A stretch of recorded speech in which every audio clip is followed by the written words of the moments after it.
I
warahmatullahi wabarakatuh.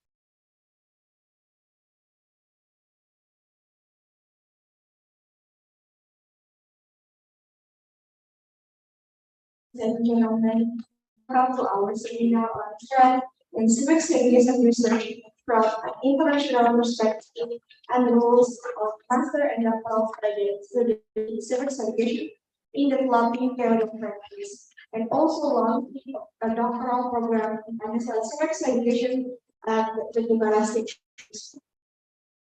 I am your master ceremony for today's seminar. My name is Linda Dalini. I am also a master student at the Veugelers University, and I'm delighted to guide you to this inviting event. Today, we are privileged to have distinguished guests with us.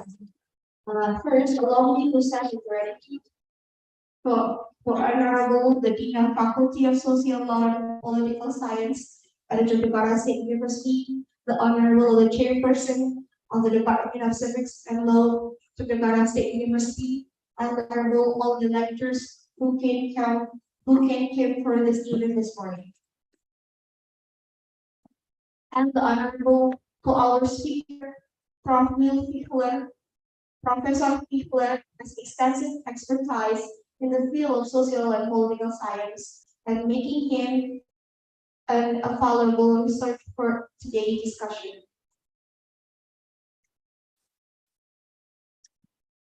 Give you an overview for our seminar agenda. We will begin with a keynote address by Professor Veugelers. Professor Veugelers, he is a professor of education at the University of Study in the Utrecht, Netherlands. Some of his significant publication research are moral perspective on citizenship education, on IEA, International Civic Citizenship Education, the Global Citizenship Education in the Global Social Network, perspective and practice, and many other else. After each presentation, there will be a brief Q&A session to encourage dialogue and. Before we proceed, some important housekeeping notes are: please ensure your mobile phone are turning off or on silent mode.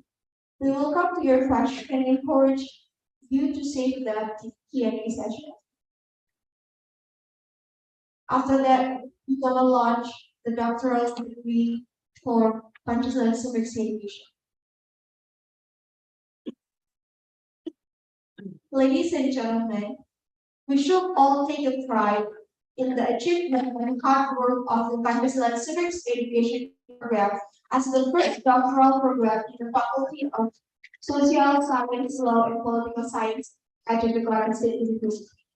Our hope is that this doctoral program will serve a catalyst for inspiring other programs within this faculty to update their knowledge and the science, with an aspiration that it will enrich the body of knowledge in the social science.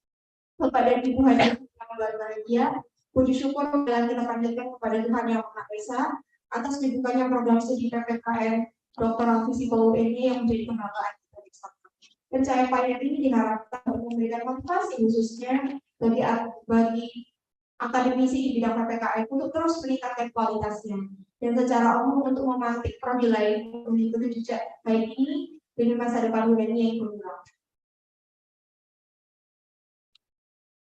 Without further ado, it is an honor to invite Professor Veugelers to deliver his keynote address to ethnic, value, and moral political dimension civic education as the foundation for preparing citizens for the 21st century. For Professor Veugelers, pembukaan dulu sama sambutan. Sorry, Pak Panarso dulu. Speech from Professor Sunarso as chairman of the PKN, and also to open this seminar.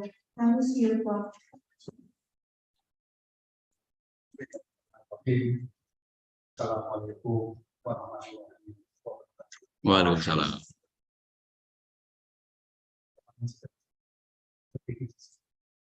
Ya, seperti Prof yang telah berkenan dari ya saya hormati Prof. Wiel, Sekretaris Departemen PKN, yang saya hormati Prof.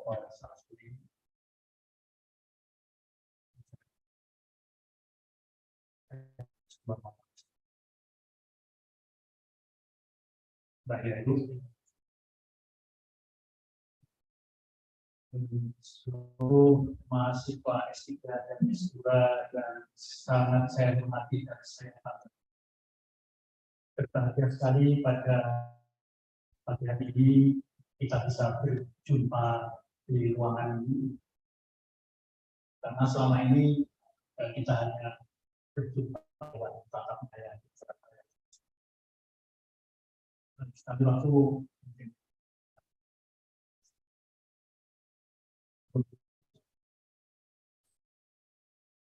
selamat datang di Yogyakarta bagi yang dari luar Jakarta. Semoga sehat.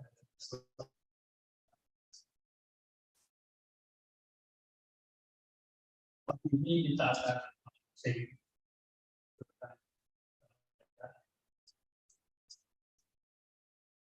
Departemen PKN memiliki 3 prodi, S1 PKN, kemudian S2 PKN pakai 3 PKN. PKN sudah berusia 10 tahun, alumninya sudah ribuan bertebaran di seluruh Indonesia. S2 PKN sudah 10 tahun, alumninya cukup banyak dan sebagian besar menjadi tenaga pengajar dan manis-manis. Saya selalu berbahagia kita berjumpa dengan alumni S1 berkomunikasi dengan selalu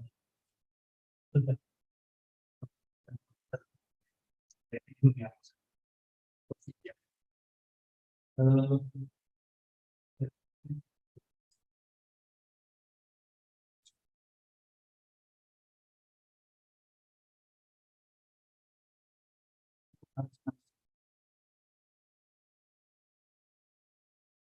Mengapa prodi S3 harus lahir itu, karena ternyata di dunia baru ada satu yang UPI, nomor 2 itu setelah UPI. Kami rekan-rekan di prodi PKN sering kalau nah, setiap berjumpa ada 139 prodi S1 PPKN di seluruh Indonesia, baik negeri maupun swasta, baik swasta papan atas, papan tengah maupun papan atas. Dan kami selalu berjauh dengan beliau-beliau, jadi sering berjumpa gitu, dan selalu kalau ada dokter muda lulusan PKN selalu saya tanya lulusan mana, jawabnya selalu saja tidak UPI. Itulah ingin membantu UPI, dan ketika di Veugelers Singaraja setengah tahun yang lalu kami berjumpa dengan Bapak Ibu Prof Karim gitu ini, saya sempat berkelakar, Prof saya berniat membantu dari kata lalu, supaya ke depan kalau ada PKN karena itu ada yang lulusan UNY. Dan alhamdulillah tahun ini atas kerja keras dari rekan-rekan dan semuanya saja akhirnya disetujui dan bisa. Bentar lagi akan kita usahakan untuk akreditasi.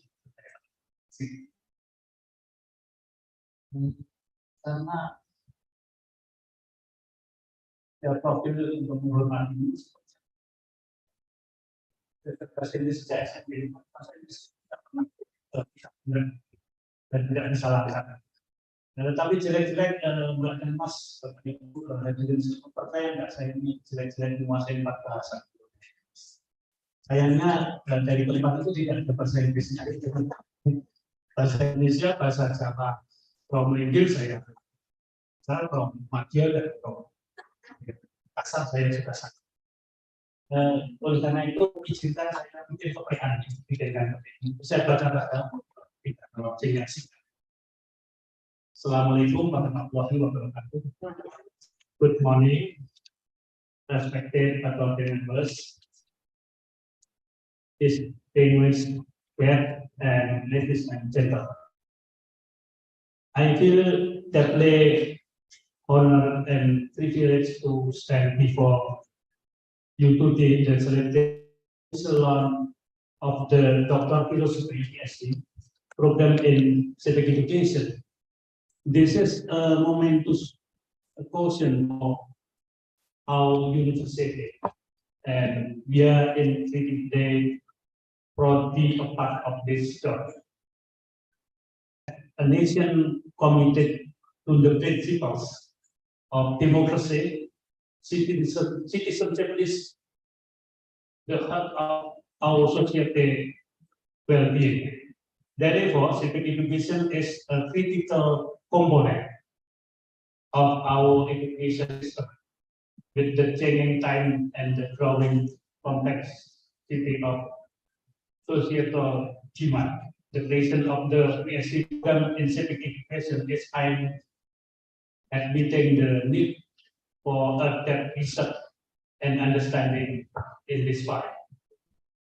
The objective of the PhD program in civic education are as follows: support action research in the field of citizenship, enhancing the understanding and engagement of citizens in the democratic process, to assist in the design effective citizenship education curricula, promoting a better understanding of citizen rights and responsibility.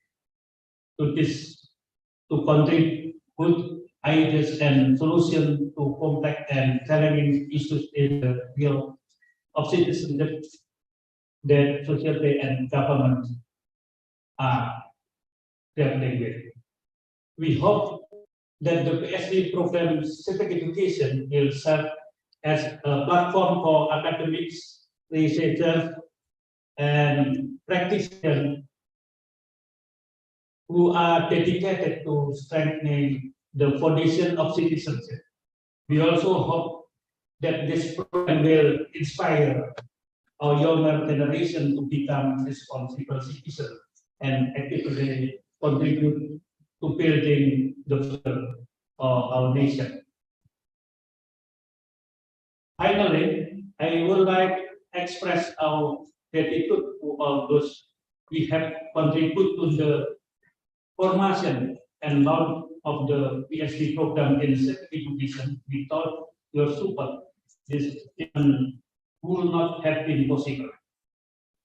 Let us collectively commit the reinforcing the value of citizenship, supporting the democracy, and guiding our nation toward a better future. Thank you. Wassalamualaikum warahmatullahi wabarakatuh. Mau mobil yang bahasa Inggris yang saya baca bahasa Inggris baru.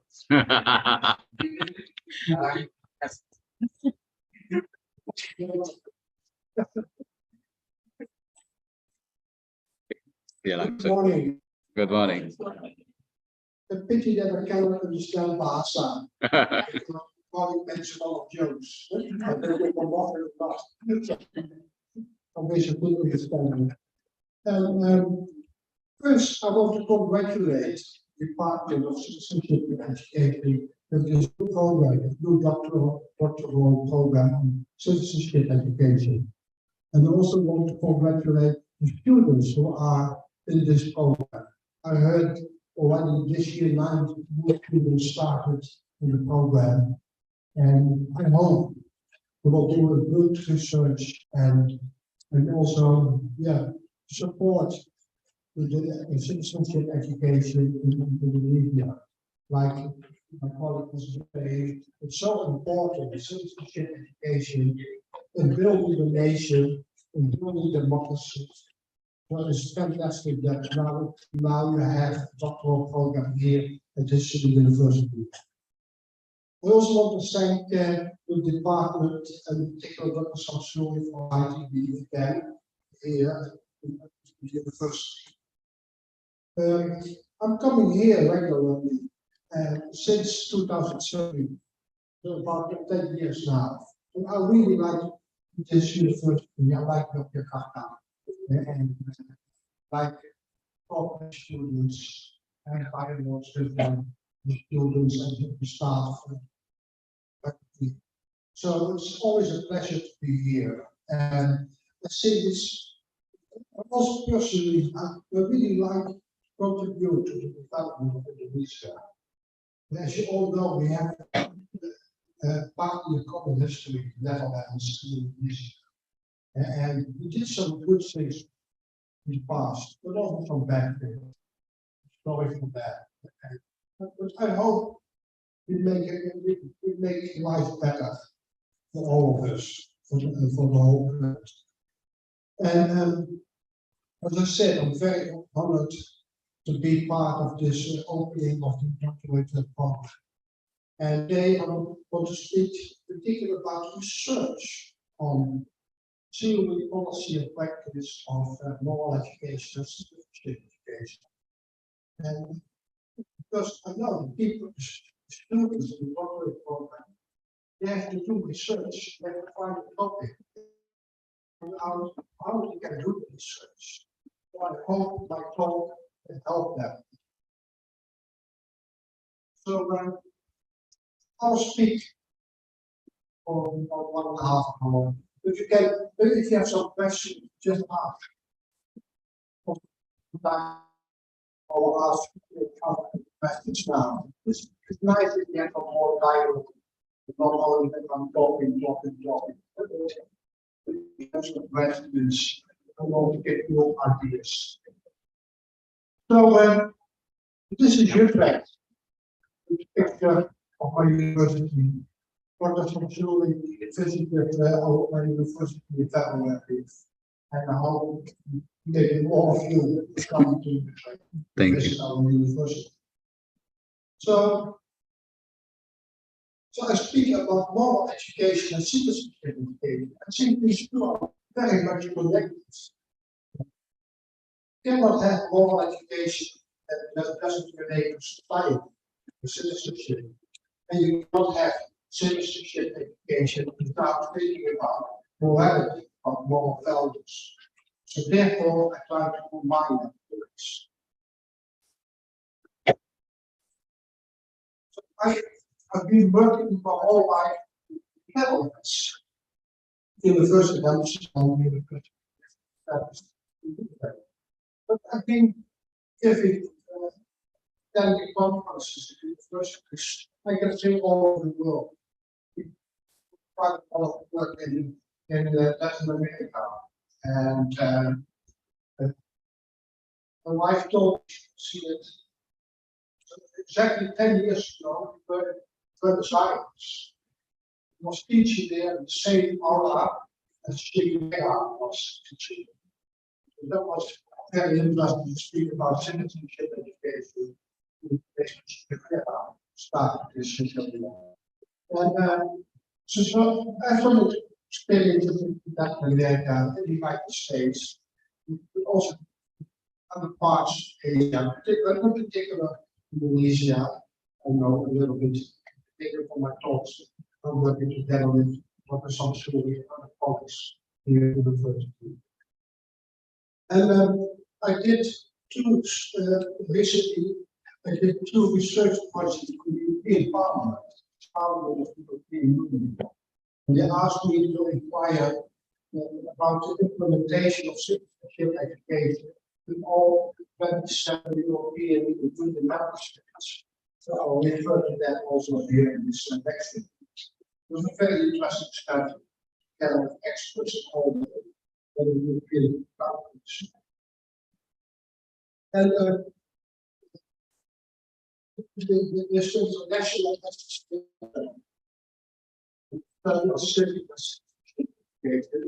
and 23 countries are participating in that. And I'm one of the members of the Global Advisory Committee. I will also be fully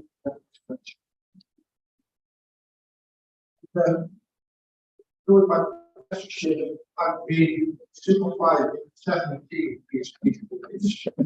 and feel more. So I will also make some recommendations to the kind of research they have done. Maybe inspires you or choosing your research. So, first definition of education. Education of citizenship is about acquiring the abilities and attitudes necessary to participate in political life in the local, the national, the global level. So citizenship is about knowledge, about skill, and about attitudes. All three are important. I always use the example. We can know a lot of democracy. We can have democratic skills that will have environments, operations, and voting. So that kind of skills. But very important is having a democratic attitude that you want to be democratic. So therefore, attitudes are very important when speaking about citizenship. So the first one is the introduction. Then, related to the political life, the civic life. Second part of the definition is about relating to others. Citizenship is not only about living, it's also about how to live together in society. And each nation has a particular view on that. What is citizenship very different. And in particular, important is pluralism, different social, and religious groups, how they can live together. So the second part of the definition is relation to others. And the third one, there's more in the course of the context. Let's say each nation has citizenship. Even very outstanding machines, they have citizenship. They like participating in citizenship. The participation is particularly way much away with democracy. And with the democracy, participation is something different. So the last part, the definition, is about democracy, about sustainability, humanity, about sustainability of the planet. This specific concept that citizenship education is getting in the democratic countries. And I say, once the Indonesia, so maybe we have some critics about democracy also in Indonesia. But also we shouldn't forget that Indonesia is actually one of the best democracies in Asia. But since now, there are many countries in Asia that don't have such a strong democracy like Indonesia has. Of course, we know how we can be better. But we also should be proud of the democracy process of Indonesia and citizenship education. Can contribute to that. Because democracy is never finished, or always also in the Western world. So this definition, let's say it's not say the general definition of citizenship education, but the definition of democratic citizenship. It's important to realize that. Probably you have already a lot of notions about what kind of research can relate to this definition. This definition we also use in ICS study.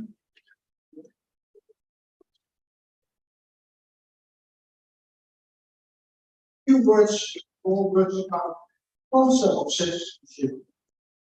Originally, the concept was only focusing on the political. But nowadays, you can there's what I call deep economic concept. It's not only on the political level, it's on the social level, how to live together. On the cultural level, what is the cultural identity of the nation? What is cultural diversity the nation values? And recently, the concept of citizenship has been expanded into the nation. I'm not going to discuss any much of this system. And part of living as citizen, how you relate to the nation, how you relate to the class, how you relate to sustainability. So the nature has become part of the deeply process of citizenship. At the same time, past few decades, the concept of citizenship has been broadened from the national level to the regional level to the global level. The regional level, for example, quite strongly in Europe, because Europeans. But in a way, you also think about the issue of citizenship. I know from countries in Southeast Asia who are working together in Asia, they try to develop a common cultural project of belonging. So the concept of citizenship has also been born. And nowadays, many people are close. I will come back to that later on. So we see that also the deepening of quality of strong. In particular, the deepening, there's a strong connection between moral education and we can say that citizenship education is about identity development, about the identity people develop in their lives in technical education. Of course, people have some freedom to develop their own identity, but at the same time, policy is on framework. So it's important to look at what kind of concept people are using speaking about citizenship. And people are saying, I want to have good citizenship. It doesn't say anything. The question is, what is good? What do you understand this? People can have different ideas about what is citizenship. But it's important to look at the concept.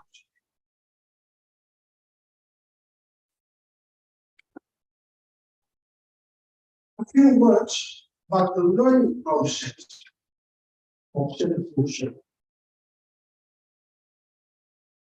Nowadays, many people speak about the social constructive way of learning, influenced by the ideas of UNY, Vygotsky, UNY. Social constructivism is phenomenal now in research on learning. And I say social constructivism is very relevant for citizenship education. Because there's an idea of social constructivism. Their own meaning. They give their own meaning to the phenomenon. I'm not speaking to you, but you all make your own idea. You make your own interpretation of what I'm saying. You never exactly get the same. You mix it with your own ideas. You select it. Some parts have more. So this personal process of giving need always, particularly the area of social learning. So that's a personal process of giving. It's not only a fully personal, it's also biological. Because you develop your meaning and dialogues with other people, with resources, books to read, stories you hear, movies you see, people you meet. So in dialogues to developing your meaning now. So there's also a dialogical process of learning. And I'm speaking about 3 learning processes. One is reflective learning, reflecting on how you are learning. And that reflection is not a fully logical way of thinking. Also, a critical thinking is never fully logical. Always moral values are involved. When you make a decision, when you compare different opinions, it's not only logic, human logic, also moral values are in this. So it's good to take care of that. So that's the learning process. Second learning process is psychological. Just to say that you are dialoguing with people, developing your own ideas. In the third one, I'll get to that. I think that's very important. Citizenship education is democratic learning. That you learn to get involved in deliberations. That you get involved in talking together about what is best. Try to find a common sense. Also affect minorities. But the democratic learning process, I say, is very important for citizenship education. Meaning that you dictate majority, but we try to be closer as possible. Any questions about my talk so far? Mas Tengah, sebelum pertanyaan saya coba sedikit yang kawasan dari warga negaraan yang bicarakan profil, bahwa tadi membahas mengenai pendidikan kewarganegaraan dan berdemokrasi itu sangat kuat dan tegas dari politik, kultur, dan budaya. Konsep kewarganegaraan di dunia bukan hanya sebagai satu konsep saja, namun bisa menjadi level nasional, regional, serta global. Pendidikan kewarganegaraan tidak hanya membahas mengenai bagaimana negara itu berjalan, namun lebih jauh dari itu. Hubungan pendidikan moral dan pendidikan pengembangan kewarganegaraan itu sangat penting. Dan ada beberapa perubahan konsep dalam kewarganegaraan yang dijelaskan tadi. Yang pertama, bagaimana cara memperdalam kewarganegaraan itu dijelaskan mengenai tiga cara, yakni mengenai kultur serta sosial. Kemudian bagaimana memperluas pendidikan kewarganegaraan itu? Yang pertama itu melalui level nasional, regional, dan global. Yang ketiga adalah hubungan kewarganegaraan dan moral. Ya, ini tentang mengenai pengembangan identitas. Kemudian 3 proses belajar, karena Prof yang mengatakan proses berarti bukan proses yang dikatakan itu ada proses belajar, bukan transfer pengetahuan, karena transfer pengetahuan itu adalah bahasa yang terlalu mekanis. Kemudian proses belajar tadi, yang pertama ada reflective learning.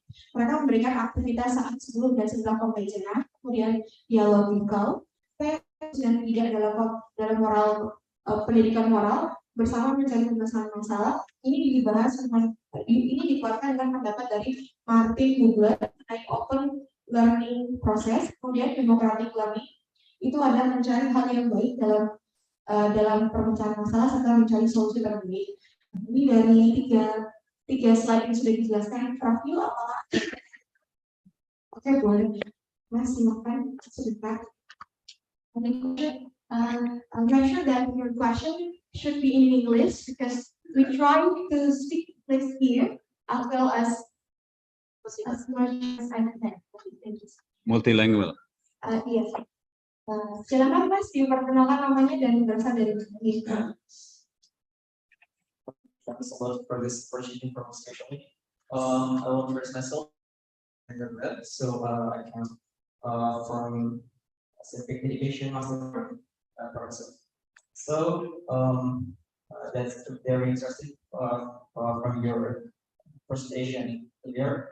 So it's just a simple questions about ontology of civics education.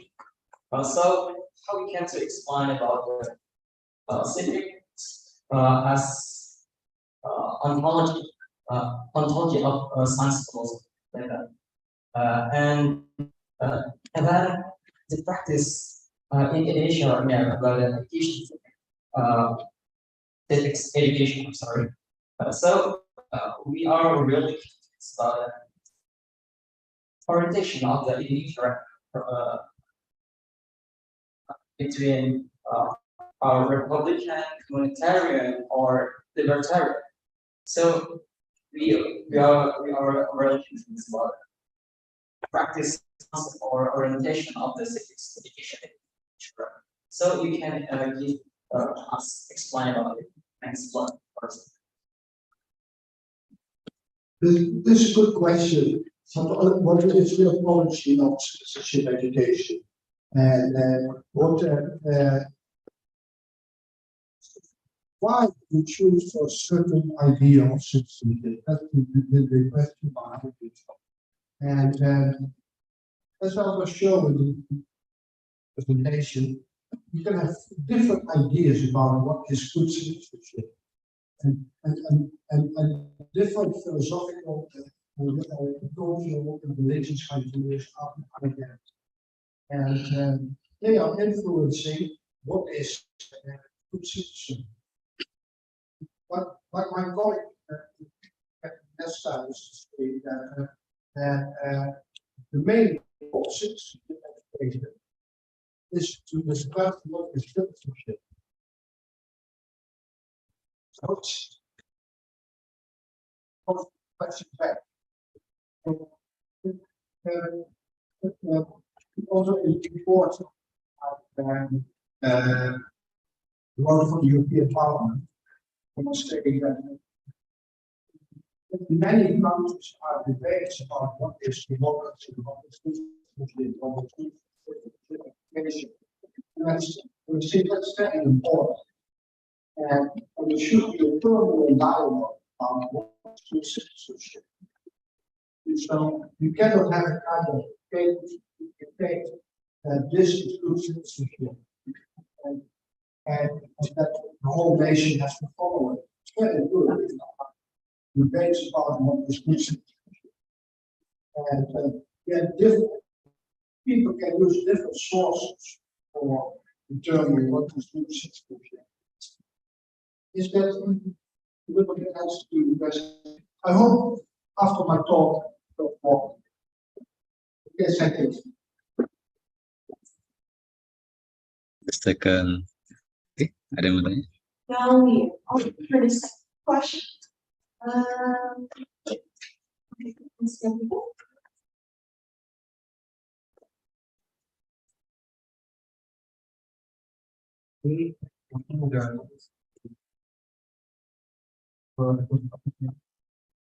Me, I'm from and I'm still graduating in Jakarta. Okay, location. I want to ask you. As you know, Indonesia has multiculturalism and a lot of origin and culture, language, and ethnic, and so on. And that is a challenging education. And my question is, what do you think about Indonesia and what we have to do as the educator? One from here. Yeah.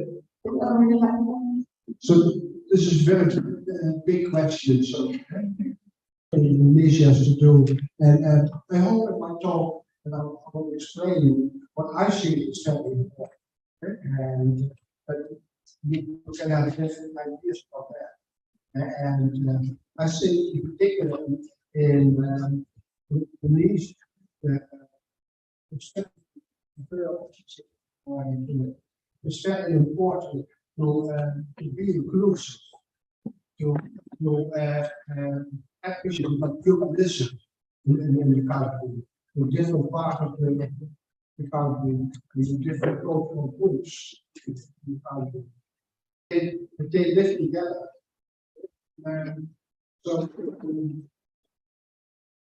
So you also can again have a very positive way of living. It's so big. For 3,000 islands. So big, so many people.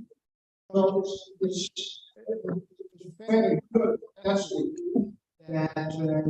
that Indonesia keeps all together. So of course we can decide a lot, but we also should see what's going well in Indonesia. The same for the Netherlands. Some things are going well. Also, we are having problems to realize it's not easy. But you have to work on that. You have to discuss on that, and that's part of education. So thank you for the question. Okay, thank you. Lanjut aja. Saya sedikit resume dari jawaban dari profil dari dua pertanyaan tadi mengenai konsep kewarganegaraan yang ada di Indonesia itu bagaimana. Profil menjelaskan mengenai bagaimana kita pendidikan kewarganegaraan itu adalah bagaimana kita bisa berdiskusi makna kewarganegaraan itu secara nyata. Nah, orang-orang ini konsep kewarganegaraan sebagai salah satu konsep kewarganegaraannya. Ini pun sudah dijelaskan banyak sekali debat-debat ilmiah dari kawasan Eropa maupun Asia mengenai konsep demokrasi dan konsep kewarganegaraan yang mereka pilih seperti apa. Kemudian konsep kewarganegaraan dalam keanekaragaman di Indonesia ini menjadi bukan luar biasa jika dibandingkan negara-negara lain. Kasus ini bukanlah hal yang mudah untuk menjalankan negara di tengah-tengah perbedaan seperti itu. Mas, jawaban dari profil atas pertanyaannya, apakah bisa diterima, Mas? Jawabannya teman-teman yang lain? Oke, terima kasih. Enggak, presentasi. Okay, thank you. So, where do we find citizenship education? So, I'm using that concept of a whole school approach. Citizenship education can be a specific subject. The subject, so most of you are studying for becoming a teacher or the subject of citizenship education. But also in other subjects, like history, like geography, like literature, gymnastics, parts of citizenship education are included in that too. So you can also look how other subjects contribute to citizenship education. It's a very interesting research topic.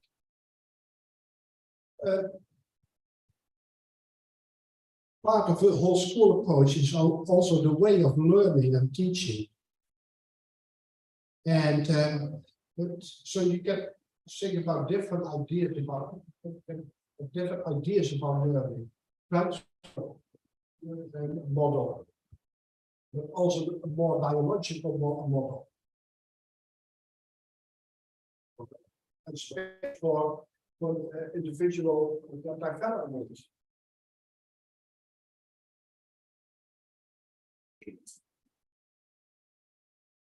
So the ways of learning and teaching is part of citizenship education. It's also a kind of model that the teacher is presenting to the students. This is the way we think about citizenship education. In authoritarian system, it's more the dictate the teacher. This is what is good. And in a democratic society, there is more dialogue between the students and the teachers about what is good. So the ways of learning and teaching is very important. Citizenship education is also visible in the school culture, in how students are relating to each other, how the students and teachers are working together.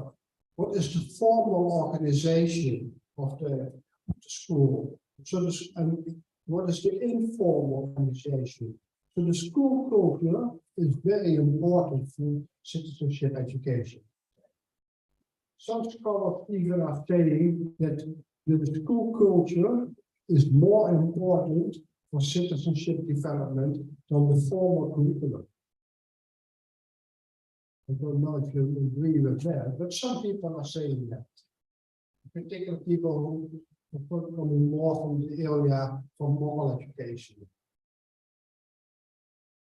So school culture is very important for citizenship education. And important is the linking of the school and society. We're focusing a little bit more on school culture. In the school culture, students experience values. We've done some interesting research on how values are embedded in the school culture and how students are looking at that. In the school culture, interpersonal relationships are very important. How students are living together and how they are working together with the teachers. Part of the school culture is a diversity that's in the school. Is there in the school a kind of cultural, social, religious, ethnic diversity among the students?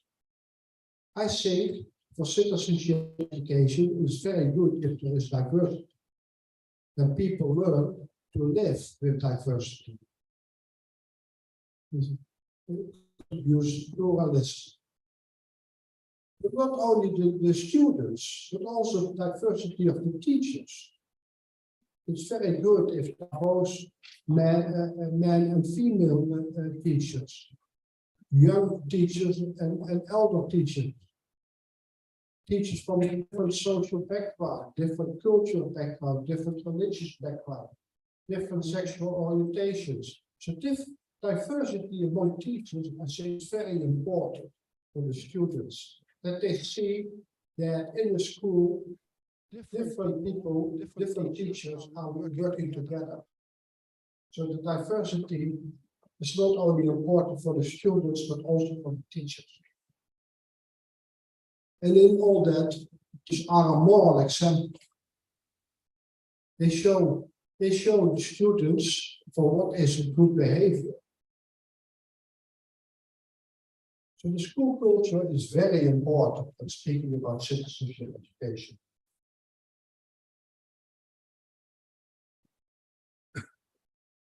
We've done in the Netherlands a lot of research on pedagogical orientation of teachers, so what teachers find them.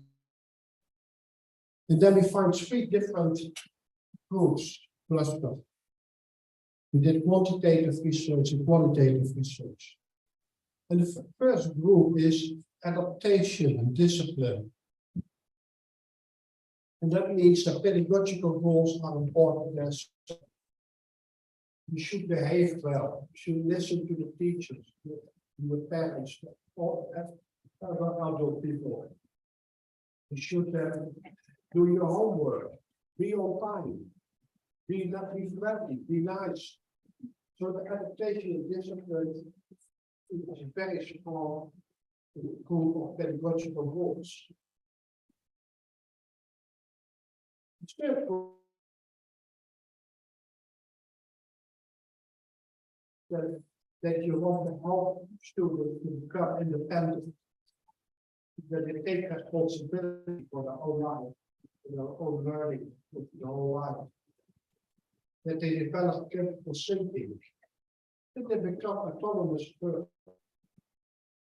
There's a particular form in the tradition of culture, moral development, also psychology of identification, David's ideas about agency and structure.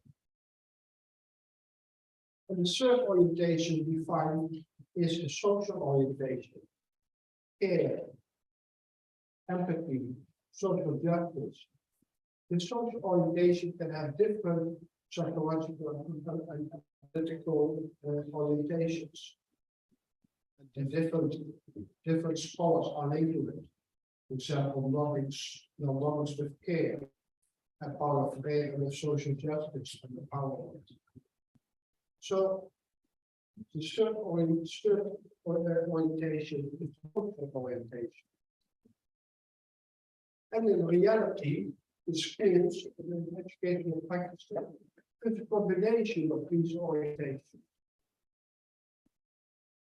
And I think all three are important. All three. You can also link that to citizenship, different kinds of citizenship. And the first one is what we call adapted citizenship. And that emphasizes discipline and social orientation, particularly in the own community. Second one is citizenship. With a strong focus on autonomy, but with a weak social orientation. What some people call a big ego. And the third one is critical democratic citizenship. And that combines a focus on autonomy and social concern. I think the importance of this type of citizenship is that people can have different ideas about citizenship, that have different orientations, different ideological and political orientations. And again, in practice, there's a combination of the three. It's neither fully one. There's a mix of that. We had a survey in the Netherlands about teachers of secondary education, and about half of them they prefer a critical democratic citizenship. About 30% is adapted citizenship, and 20% is individualized. But when we ask, so these were the ideals that they wanted to realize. But when we ask what you're doing in practice, many of them said, we're doing a lot of adaptation. Be quiet, work hard. We also do a lot of individualized citizenship, because students are personally responsible for their research, for their results. And we give them a lot of tests in which we compare them. So the individualized citizenship is probably emphasized in the health curriculum. And teachers will also say that we like the critical democratic citizenship, but that's not that easy. Course learning, project work, that's not that easy to realize that in class. We find that important, but it's difficult. So, with those type of citizenship, we could work very good and have discussions with teachers about what is important. First, linked to different educational practices, I explained it already. Any questions about this?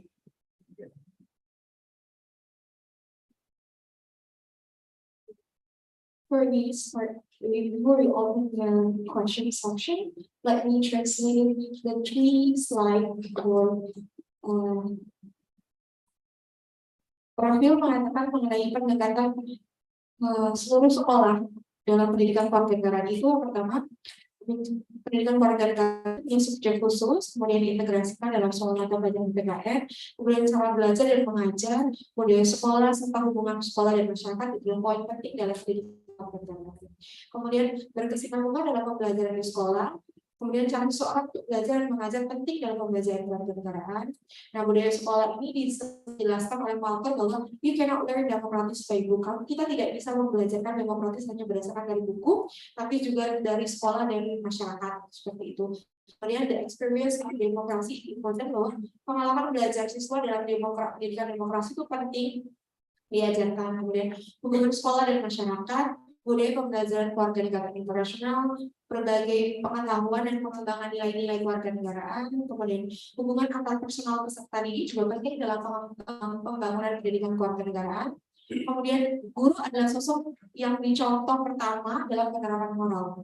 Kemudian ada beberapa different education practice yang di sini dijelaskan. Yang pertama kewarganegaraan adaptif, kemudian vertikal demokrasi adalah kombinasi dari keduanya, kemudian pembelajaran beradaptasi dan berdisiplin. Ini adalah orientasi pembelajaran berdisiplin banyak dipraktekkan dalam pembelajaran tradisional. Tokoh yang melakukan perangkat saya ini adalah Wiel dan Lincoln. Kemudian otonomi dan critical thinking. Ini adalah orientasi berbeda dari tradisional dan bertujuan untuk mengembangkan pembelajaran siswa dan berbuat kebaikan dalam pembelajaran yang akan berdampak pada pembentukan karakter besar diri. Nah, dalam otonomi dan critical thinking ini, tokoh yang berperan penting adalah Paul dan Giddens. Kemudian mengenai orientasi sosial, mengenai kepedulian empati dan social justice, ini adalah orientasi pembelajaran berkesinambungan antara adaptif dan otonomi serta critical thinking, baik dalam lingkungan sekolah maupun lingkungan sosial. Ini dijelaskan menurut Prof adalah dari Freire dan Nodik. Kemudian that's all what we translated. Now we are jump to the question and answer section. Anyone? Mas Tunggu, make sure that you already translated English. Mas. Thank you for the opportunity. My name is Wiel. Good morning, Prof. Wiel. It's great to see you guys. I will introduce the three learning process that Prof has conveyed. As we know, democracy is one of the core of learning citizenship education. So my question is, how democracy is integrated in education, especially civic education and what the implication, what is the level of involvement of young people in public affairs in the Netherlands? And this show is type of citizenship. The question is pretty short. One question. Yes, there else we already have a question from the Zoom chat. But yeah, asks about whatever different moral values underlie the characteristic of different society. That's the second question from the Zoom call. Yeah. I try to combine these two questions, Summer. And as I said, many teachers in the Netherlands, they support the idea of critical democratic citizenship education. But they do projects and they're having dialogues in the classroom, but not the whole day. No, a big part of the day is just memorizing language, memorizing mathematics, learning science. So there is some space for this kind of activities. And later on, I will give some more examples of what schools are doing in the Netherlands on this. And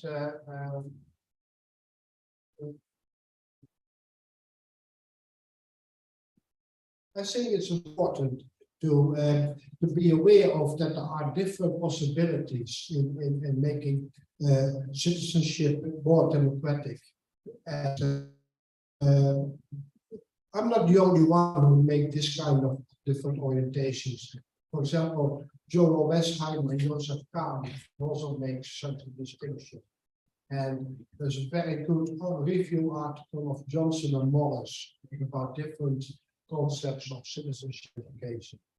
And a very good review article of Ada Sand about democratic education. Dr. Samsuri knows all these references. You can find them in my book. I'll speak about that later on. So, it's good to look at what different people have ideas about citizenship education effectiveness, in particular more democratic. Thank you for the questions. We'll come back with examples later on.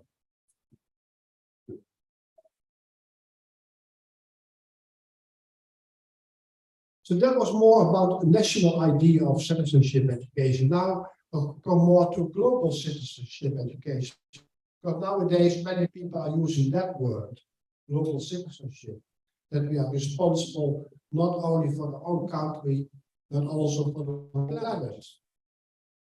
And again, I made three differentiations, the three types of global citizenship education, based on the literature and based on empirical research.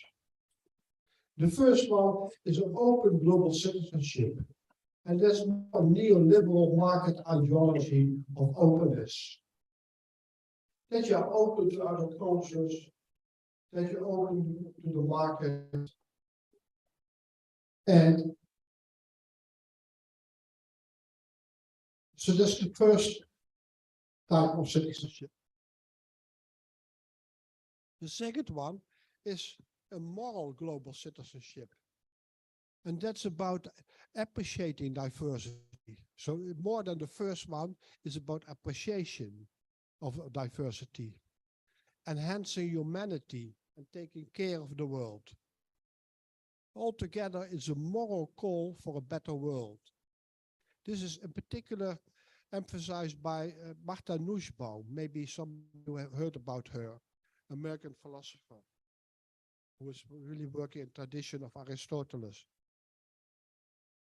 So, Martha Nussbaum, and for education is very much elaborated by David Hansen of Columbia University in New York.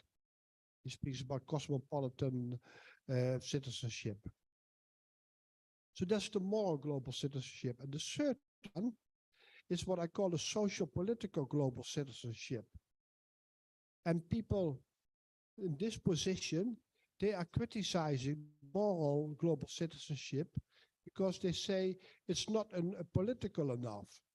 The moral doesn't pay enough attention to power relations, to inequality. So they argue for more focus on a social-political global citizenship that challenge power relations and ask for social justice. And then shooting at people like Chantal Mouffe, the Belgian philosopher who's working in London,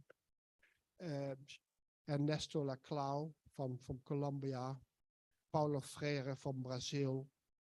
So more often people from what's called the Global South who are arguing for more political way of looking on global citizenship education. And I think they're right. It's good to look at that. In research, we try to formulate goals for the different types of citizenship. We also did that for the national citizenship, but here we did for the global citizenship. And the open global citizenship, you can think about goals as I find it important to gain knowledge about different cultures. I'm open to new cultural experiences. And I want to meet people from different parts of the world. So that's the open orientation, open global orientation. The moral is I feel responsible for our global world and for humanity. And I want to work on enlarging the opportunities of all human beings. And I appreciate cultural differences between people. So that's moral global citizenship. And the third one, the socio-political, I'm aware of political power relations in the global world. I want to strive for more equal social and political power in the global world. And I support the struggle of underprivileged people to gain more power. So these were the goals. And we had interviews with teachers in the Netherlands and what they find important. And it was interesting to see that many of them, they really want to focusing on the moral. And they say, we are aware of the political, but we don't want to be too political in the classroom. And I think that's typical for the Netherlands and maybe for more Western European countries, that they don't want to be too political in the classroom. And I think we shouldn't overemphasize the political, but we should talk about it. It's part of reality. In one of my research projects, I asked students how important they find these goals.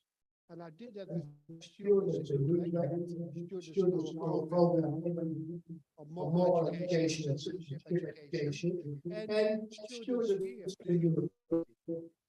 I did that a few years ago.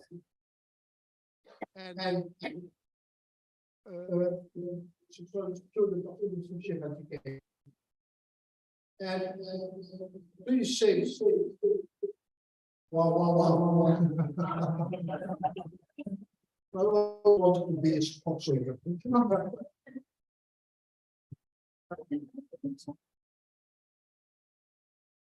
Yeah. I think so. Okay, no, the echo is gone. Not going to sing. Okay, so I tried to compare the two different groups, the Dutch and the Indonesian students. Do you think that these groups differ on the open for citizenship?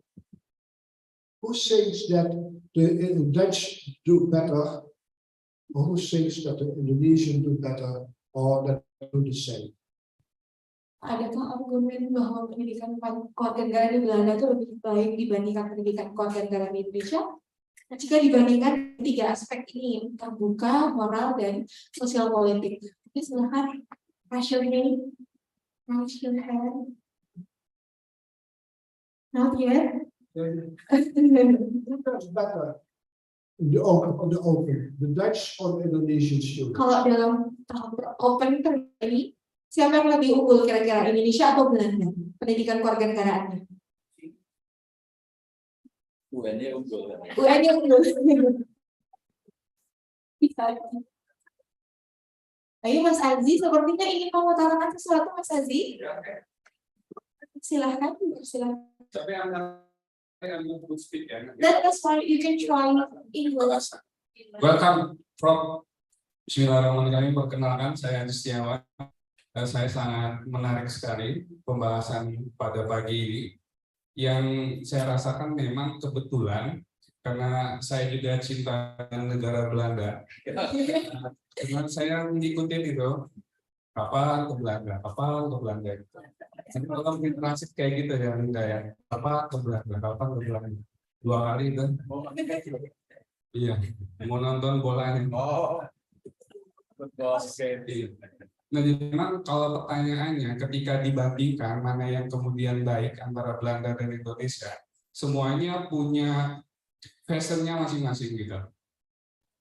Saya rasa di Indonesia kita kalau ngomong moral dari kecil kita udah belajar tentang akhlak gitu. Maksudnya ada pesantren gitu, walaupun memang kenyataannya banyak pelanggaran-pelanggaran yang terjadi gitu. Ya banyak murid yang tidak sopan sama gurunya dan lain sebagainya gitu. Nah maksudnya dari pertanyaan saya nantinya Tanggapan. Iya tanggapannya gitu. Apa yang kemudian oh tanggapan. Ya kalau tanggapannya hanya mana yang baik, kemudian saya mintanya Indonesia yang baik gitu kalau tanggapannya. Jangan ada why di situ karena saya nggak paham juga. Kalau hanya tanggapan, saya pikir Indonesia lebih baik. Thank you very much. Thank you. Okay. Indonesia is more better than the Netherlands.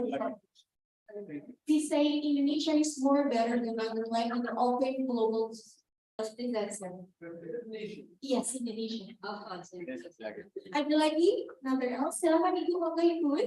Terima kasih. Welcome to Jakarta, Mr. Wiel. I'm from Unpam, Universitas Pamulang. I'm the lecturer. But I'm sorry, That's fine, Ibu. agak kesulitan. Terima kasih. Jadi pada intinya saya juga seorang praktisi di sekolah mengajarkan education citizenship. Ada beberapa hal yang di Indonesia dilakukan, yaitu keterbaruannya, yaitu bagaimana menciptakan warga negara global. How we think about locally, how we think about globally, but act locally. Do best from our country.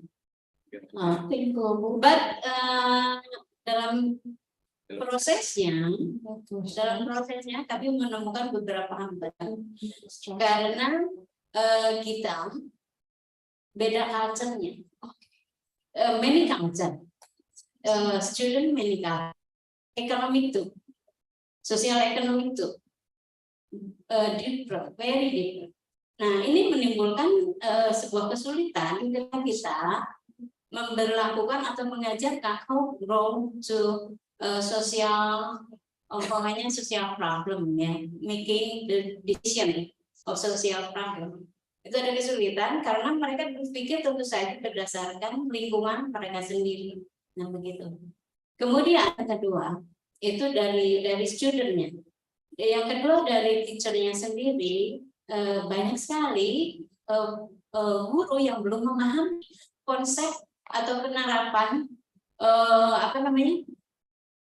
tadi yang dijelaskan oleh Prof, yaitu bagaimana pendidikan itu harus diajarkan, kebutuhannya apa, tujuannya apa gitu. Nah, ini guru masih belum, walaupun tadi we proud that Indonesian democratic is very good in Asian religion.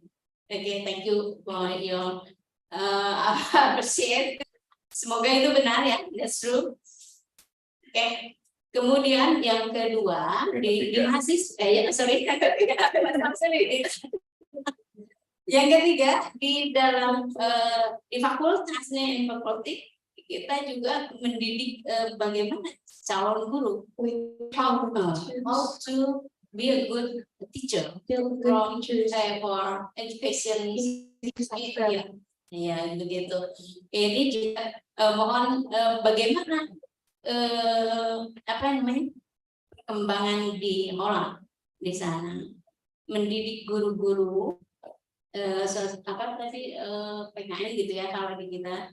Nah,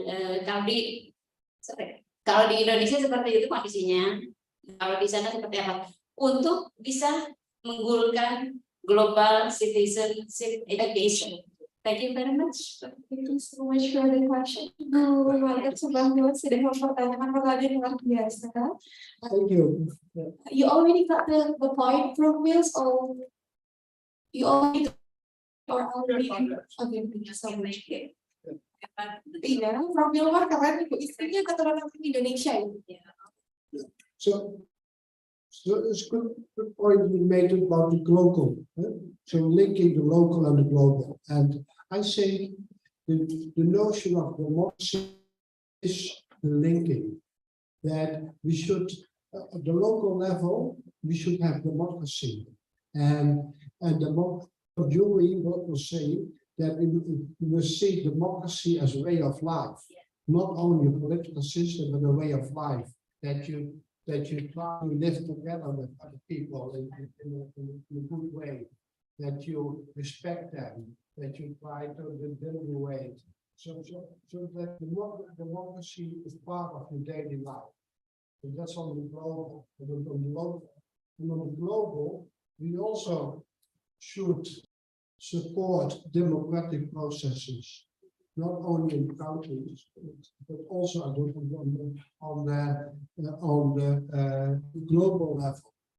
That not only the Western views are dominated, but that also more other ideas, and I say in particular more social ideas and more equality ideas are being part of the global discourse. So I think it's important to link that, and I think the notion democracy is the best way to lay a load on the globe. And coming back to the question, and also to your response, that in my research, there was not really a difference between the open and between the Dutch and the Indonesian students. The only difference we found was the third one, the social political. The Indonesian students were more than the Dutch students focusing on the social political, on social equality. Yeah, and there was no difference on the model between the Dutch students and Indonesian students. But there was a difference between them on the social political. And I think I can understand that a bit. Because like the teachers in the Netherlands, also Dutch students, they say a lot about morality in general day, but not always stretch political and political in the sense of transformative and social justice oriented. And I think it's very nice to hear that the Indonesian students, they are so much focusing on the social political. But that's, I think, a very good point. So here is again an example that you cannot speak in a general way about this is good citizenship and this is good global citizenship. No, it depends on how you operationalize good citizenship.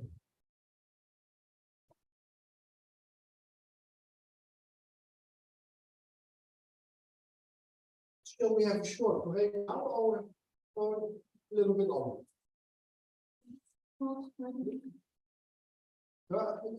Shall we have now a short break? Or, yeah. 15 minutes. We as always what we do, we're gonna get the break from 15 minutes. Yeah. Now it's seberapa kali bisa? Sampai ke seberapa kali? 9:37. 9:37, and we will come back here in 15 minutes. 10 minutes? 9:50. 9:50. So if you want to go to the restaurant, you can come back here at 9:50.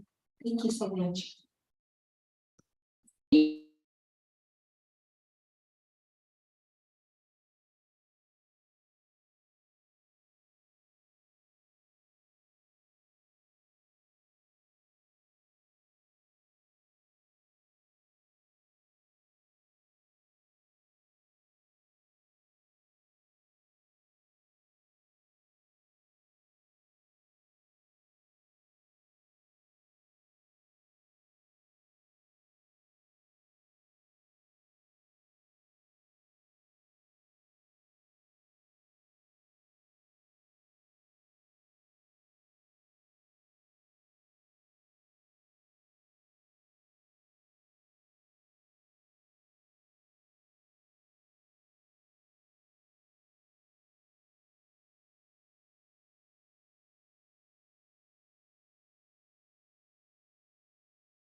Cek. Oh, enggak masuk.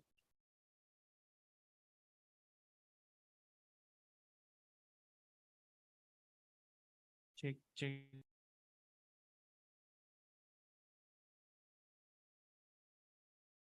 Cek.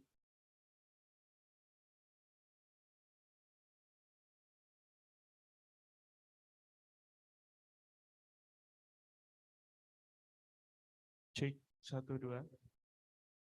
Siap. Cek. Cek. Cek. Kecil.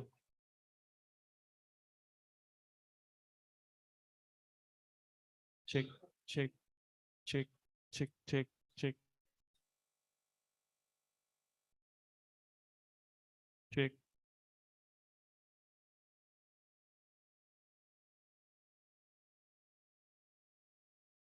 Cek, apakah suara masuk?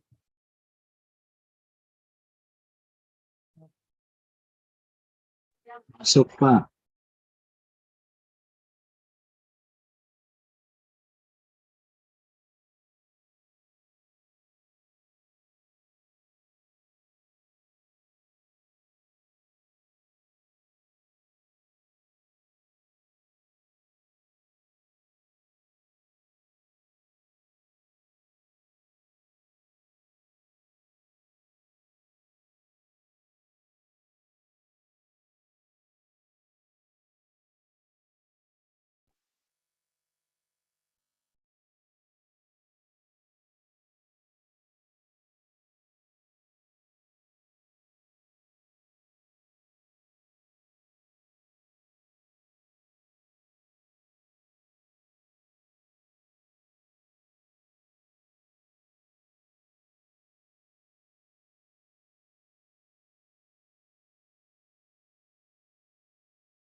Cek. Oh, iya.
Kasih ke Mas Ulu, kalau ke kalian.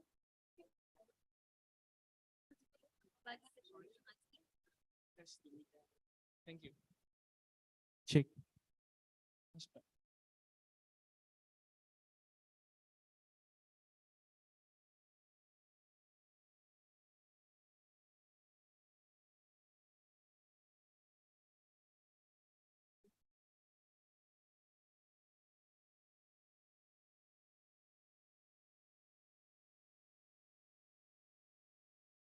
Cek.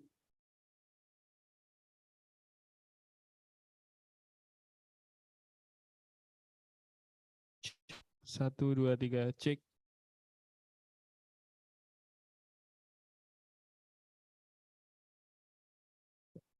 Cek. Oke. Cek. Cek. Oke. Tes. Bapak dan Ibu, Mbak-mbak sekalian, ini sudah waktunya kita mulai lagi, nggih. Yang teman-teman masih di luar, disilahkan di WA untuk masuk ke dalam ruangan, karena kita waktu sudah menunjukkan 9.50. Well, we already finished the break time, so we want to continue the matter for you, Prof. Thank you so much. Ada kendala? Ini aja kayaknya. Halo. Di mahal yang mic ini kayaknya. The sound is so louder than this. Check. Okay, 1, 2, 1, 2.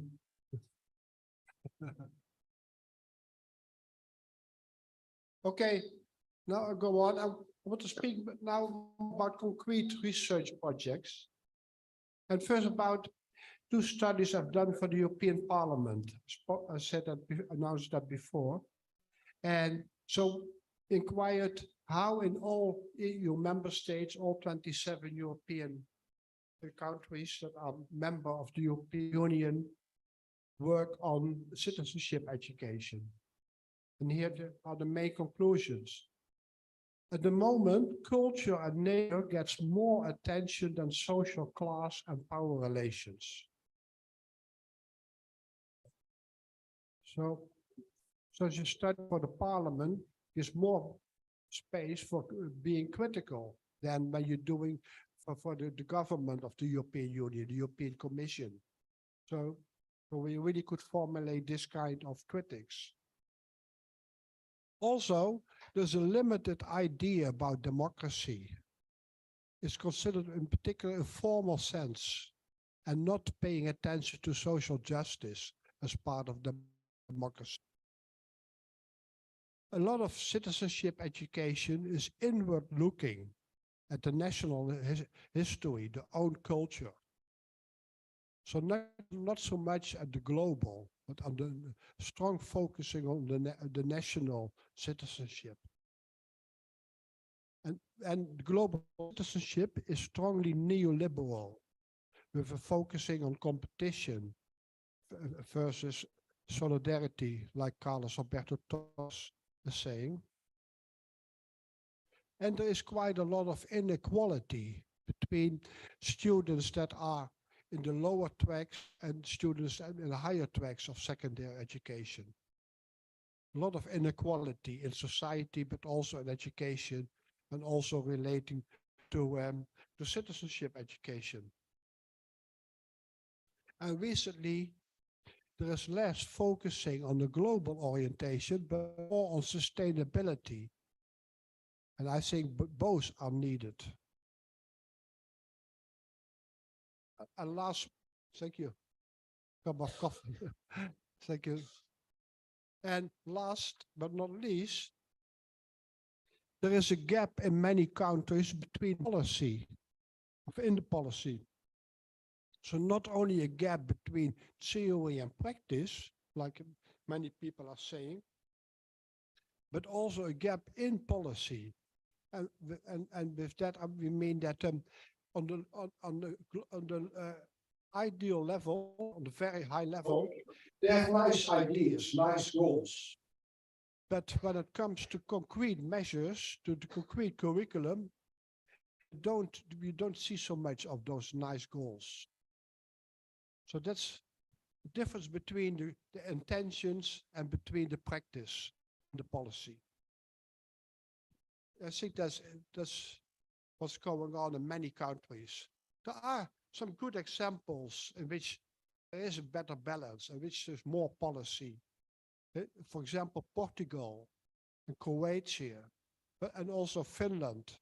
They are doing quite well in the policy of citizenship education. In the Netherlands, they try to do it also. The second study I want to speak about is the International Civic and Citizenship Education, the ICCS study. And end of November, there will be the results of the recent survey that they did last year in 23 countries. And to do the research on citizenship knowledge, what is the knowledge students of 14 years old? They choose for the age of 14 because in many countries, all students still go to school, and that's very important. That's a good age to do research. When you do, for example, research with students of 18 years old, then some of the youngsters are working already when they are 18. So it's difficult to compare. And so the ICCS study is with students of 14 years old. Altogether about 100,000 students. Huge amount of data. And they measure citizenship knowledge, and then they asked students about the knowledge of citizenship principles and about institutions of society related to citizenship. They also measure civic engagement, if students want to be engaged in society, both the local community and more the society at all. So what if they participate already now, and how they think about their future participation. For example, asking, are you going to demonstrate? Things like that. They also ask about political participation. Are you intending to go to vote? And what kind of parties you like? So they ask about political participation. They also ask about specific attitudes. How students are thinking about globalization. Are they positive about it or negative? How they're thinking about migration. Are they supporting it or not? How they think about sustainability.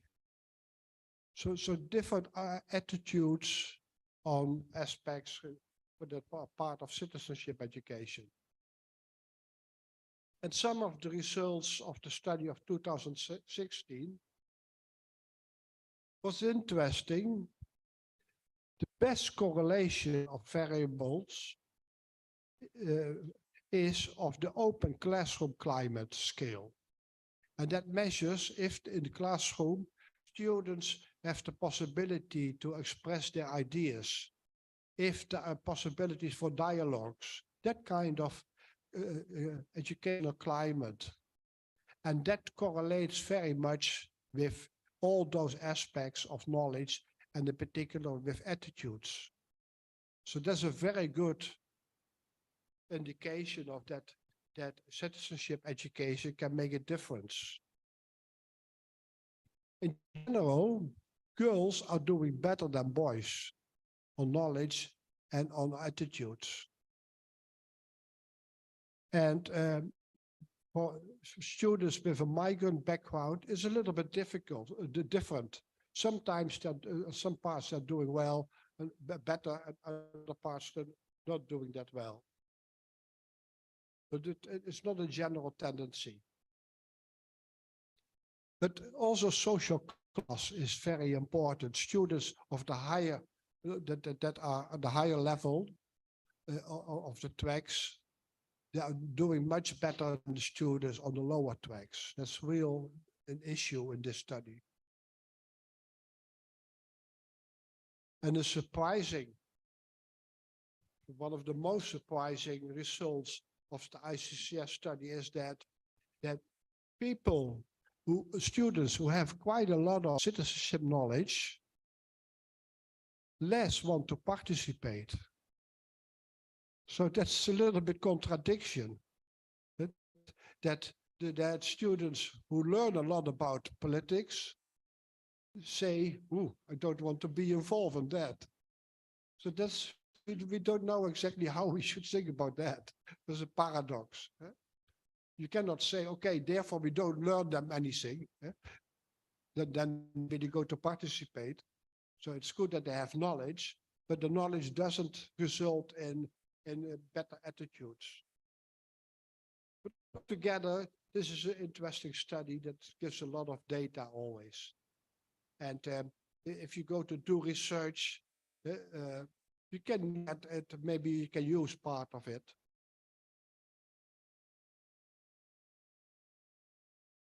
Then some developments that are in theory going on and theorizing about citizenship education.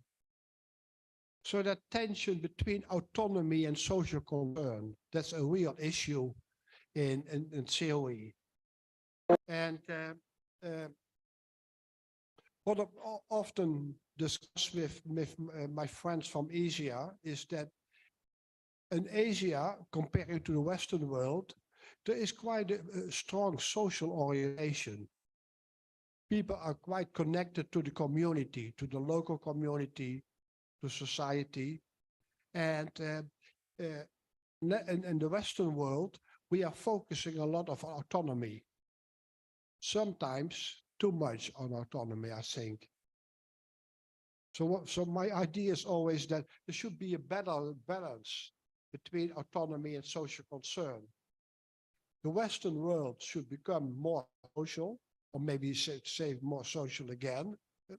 And the Eastern world, the Asian world, should get more autonomous, because sometimes the social concern is too strong, that it limits people to develop their own personality. So the balance between autonomy and social concern is really an issue on the level of theory as in education. Then at the moment in theory, you find a lot of attention for values and attitudes. The people who really are aware that for good citizenship, not only need knowledge and skills, but also values and attitudes. But how to educate that? That's not that easy. Then it's important that science keep open for different orientations, different perspectives. For example, looking more to non-Western perspectives. In the book series that I'm writing, we just had a book about citizenship education from a global, from the global South, with a lot of contributions from Africa, from Latin America countries, some Asian countries. So it's important to look on a non-Western perspective. Diversity in all its different ways is important. Diversity within a country, diversity of ideas. So that's very important. And in theory, people are thinking about that. And recently, many people used the word teaching about controversial issues. The work of Diana Hess, Michael Sabrias, and others are influential in that.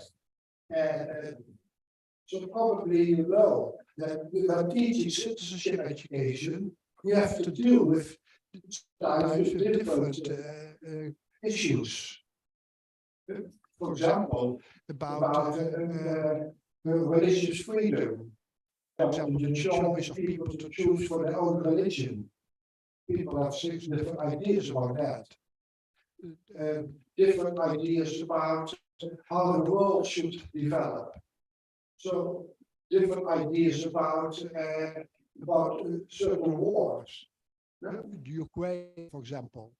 People can have different ideas about controversial issues. And often it's difficult to to discuss them.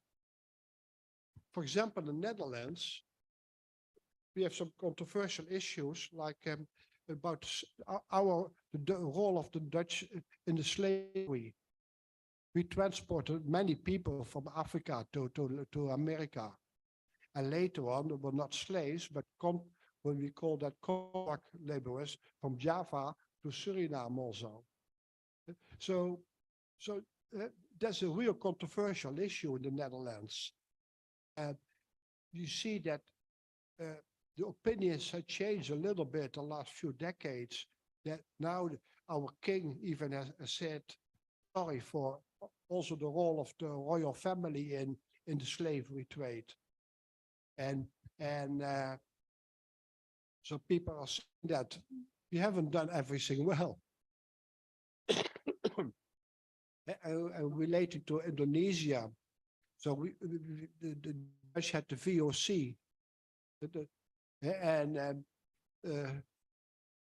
about 15 years ago, our prime minister was still saying we should have getting back the VOC mentality.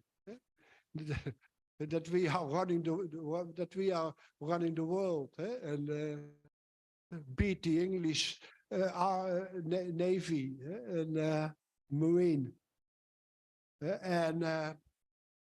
nowadays people are saying the VOC also have done bad things. They haven't paid enough money for all the products they took away. Even sometimes they stole.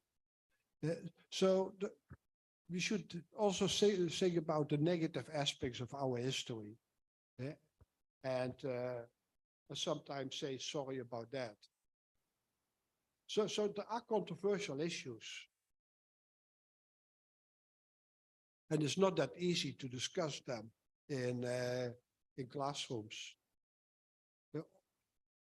Also, for example, Netherlands discussions about how many migrants can come to the Netherlands, and discussions about the role of Islam in civic society.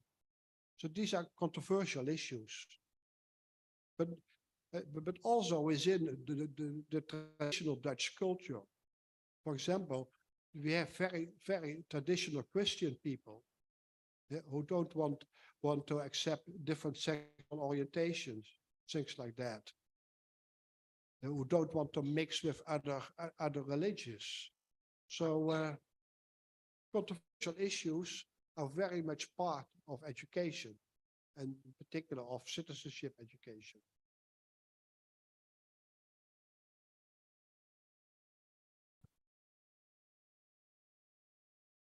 Citizenship education can be found in different school subjects, in special subjects, in social studies. In the Netherlands in particular, is in social studies, history, in biology, science, religious studies. So in different subjects, people can find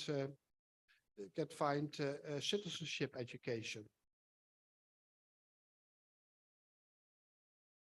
And before, one of you were asking about good practices in the Netherlands, and there are quite a lot of good projects in the Netherlands that schools are doing. For example, many schools, they simulate elections. When there is elections, students can also make their choice. They study the programs of the different parties, discuss about it, and then they vote. And so my colleague Isolde de Groot has done research on that and how students are working with that. And the results of the mock elections or the elections of the students are not always very hopeful. But 15 years ago, the Green Party was very popular among young people. Nowadays, populist parties are quite popular among Dutch youngsters. And some of the populist party, they are quite strongly against migrants and strongly against Islam. So that's not, I think, a good good tendency.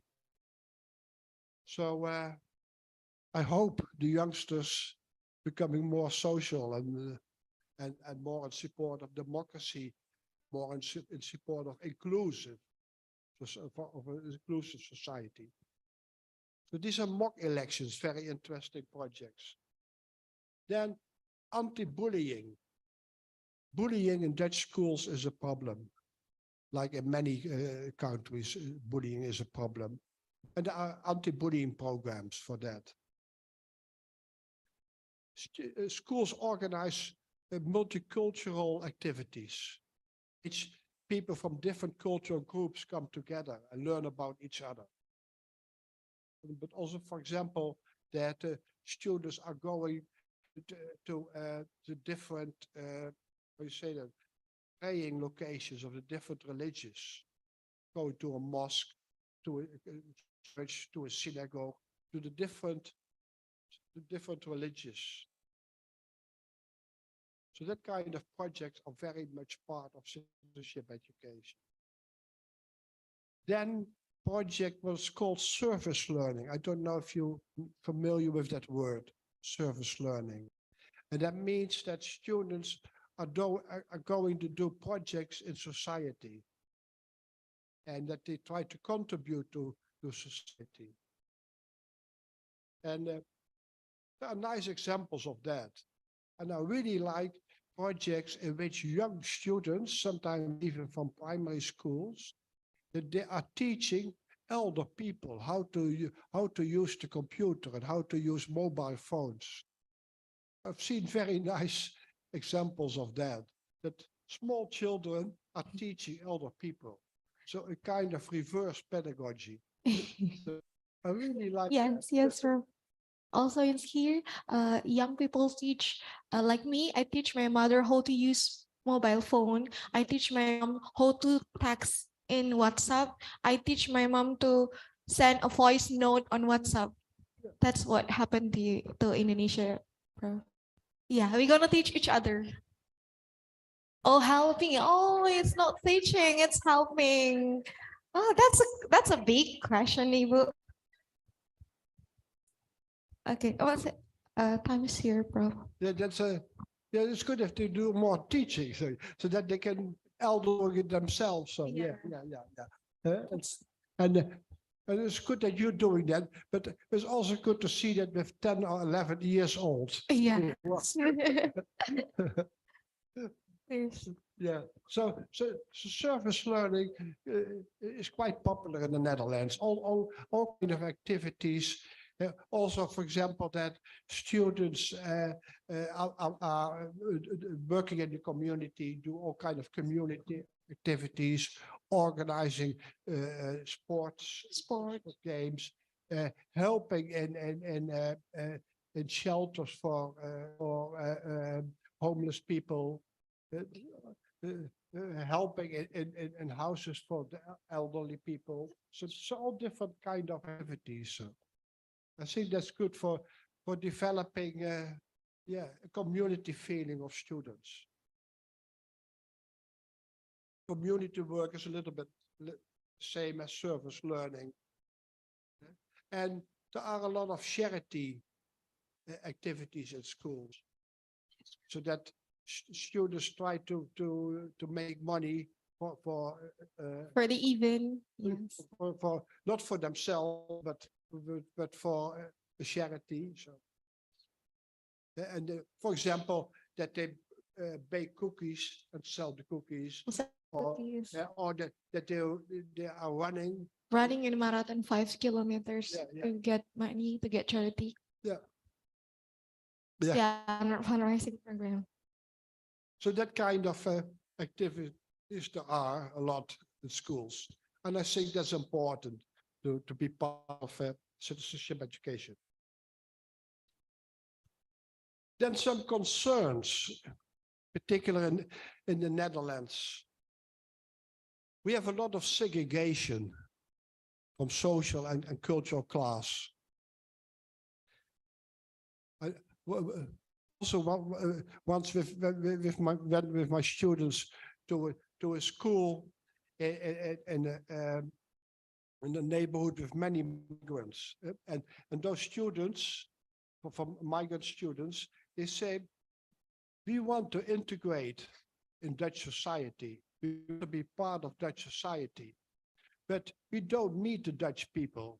They're not in our schools, the original Dutch people. They're not in our schools. We don't meet them in our sport club. And often in the discos where they are going, we are not allowed to enter. So there is a real segregation issue in Dutch society and in many Western countries. We should be aware of that and try to make society more inclusive. Then the second concern is sometimes too strong individualism of people, in particular also from young people in the Netherlands. And the involvement in society of some groups. Some groups are really try to isolate from society and have a weak political participation. Also the issue of fake news and the role of social media is really an issue and relating to citizenship education and the teaching of controversial issues. Another issue is the balance in the curriculum. There's a lot of focusing on the basics, on learning to read, to write, and mathematics. And I'm not saying that's important, but citizenship is also important, and that should get an important place in it. And then the balance in policy between steering and control. These are all interesting topics for research, I think.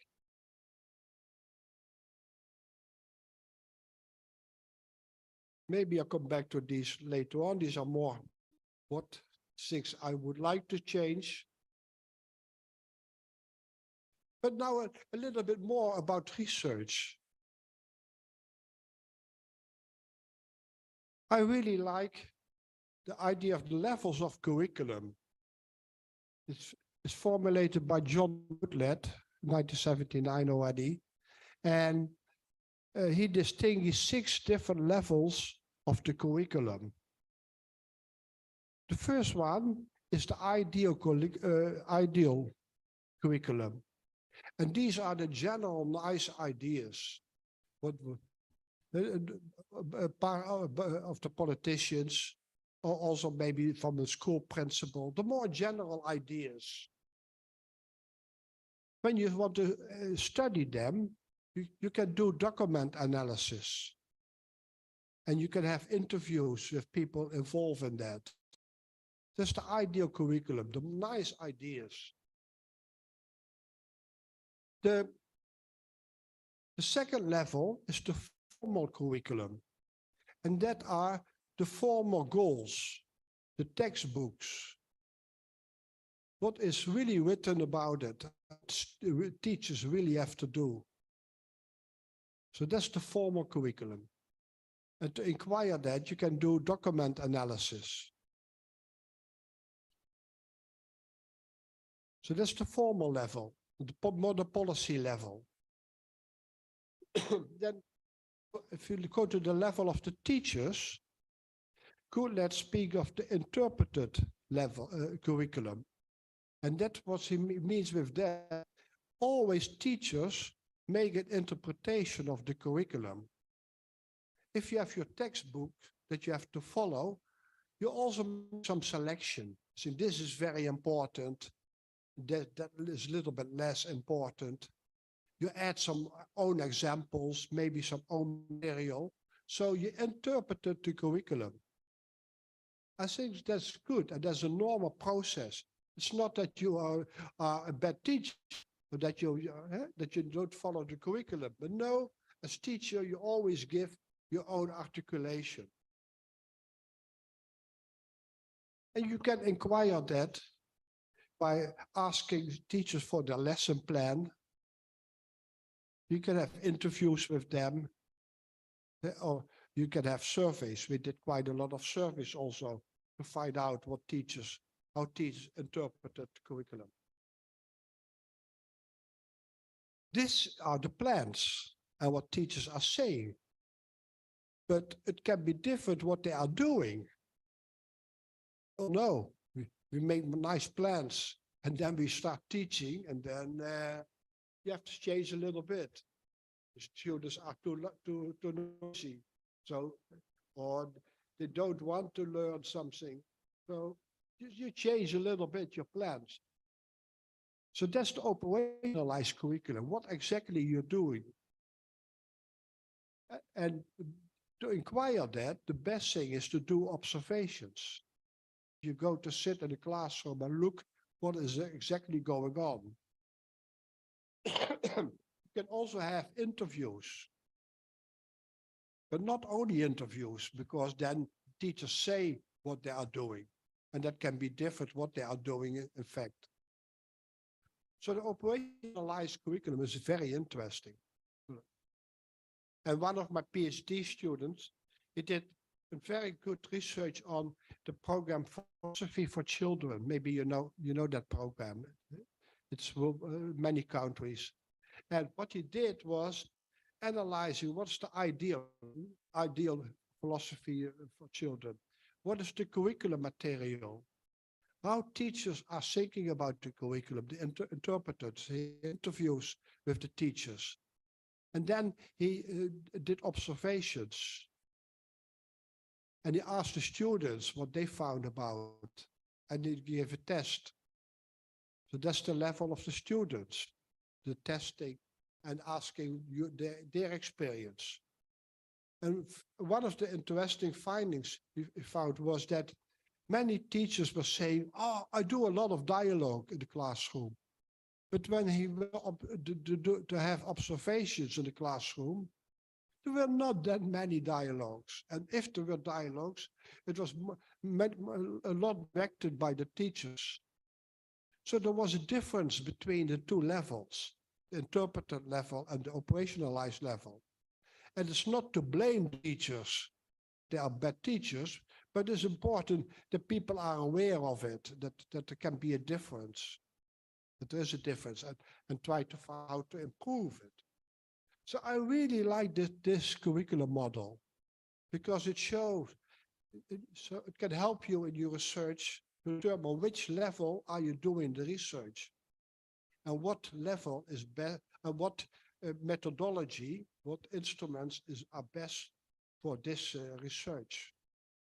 So I really want to suggest you to look at that kind of research.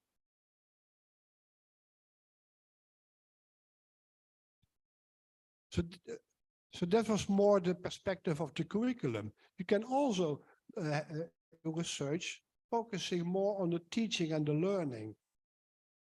What are teachers' goals? What are their articulations? So it's more about the interpreted curriculum, but to ask more in detail, what are their goals? What are their articulations? What is their teaching methodology? As I just said, when speaking about the ICCS study, that an old classroom and dialogical methodology is very important. So try to do research on that. It's not easy to do that kind of research, but it's very important.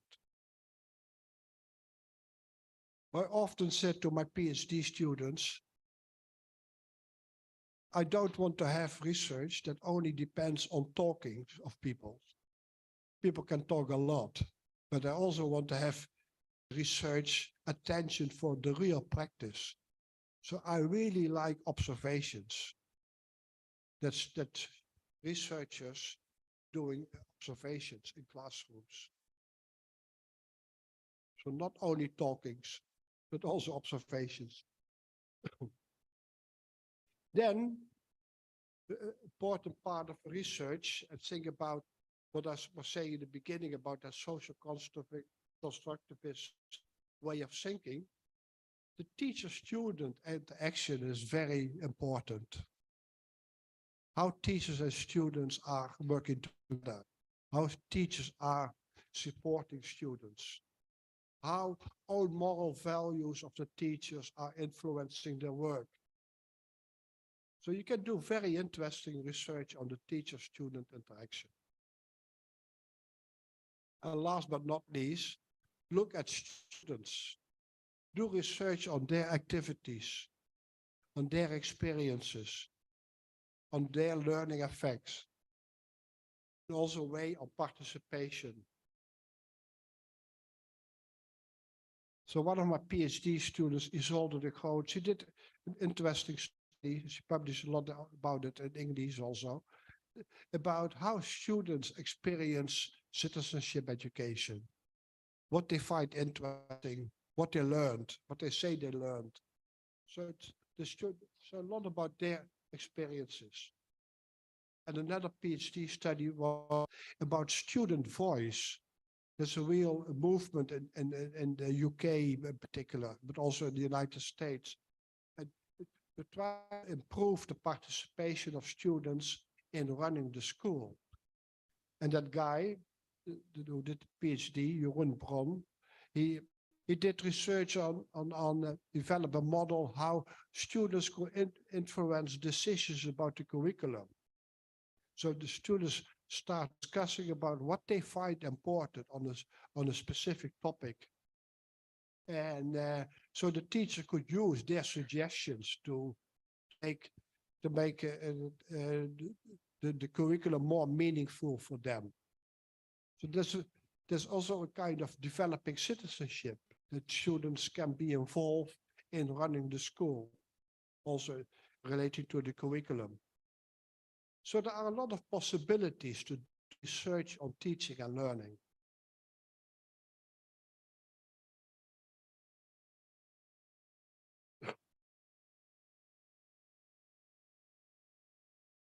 The people who are now in the program for the doctorate, they probably have to write a research proposal. It's very important then to make a good overview of the literature.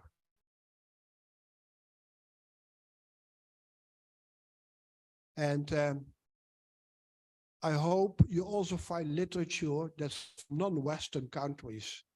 Often the literature, the international literature, the literature in English is very much dominated by Western countries.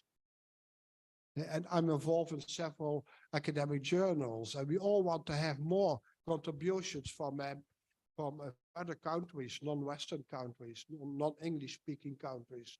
But it's not that easy to get. But we really try to help people to get published, because we also want, it's important that they have a voice too. It's not only the Americans and some other English-speaking countries who are dominating the literature. So I hope you can find some diversity in the literature. But the overview of the literature is very important. You have to formulate research questions. What are your research questions? Depending on that, you have to make a design, how you structure your research, your data collection, your data analysis. What kind of instruments are you using? And last but not least, good planning.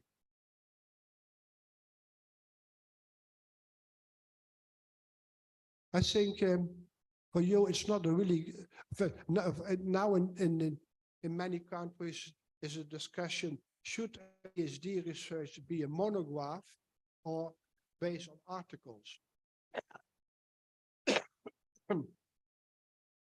And my PhDs, some of them wrote only a monograph, and other they made their PhD based on the articles.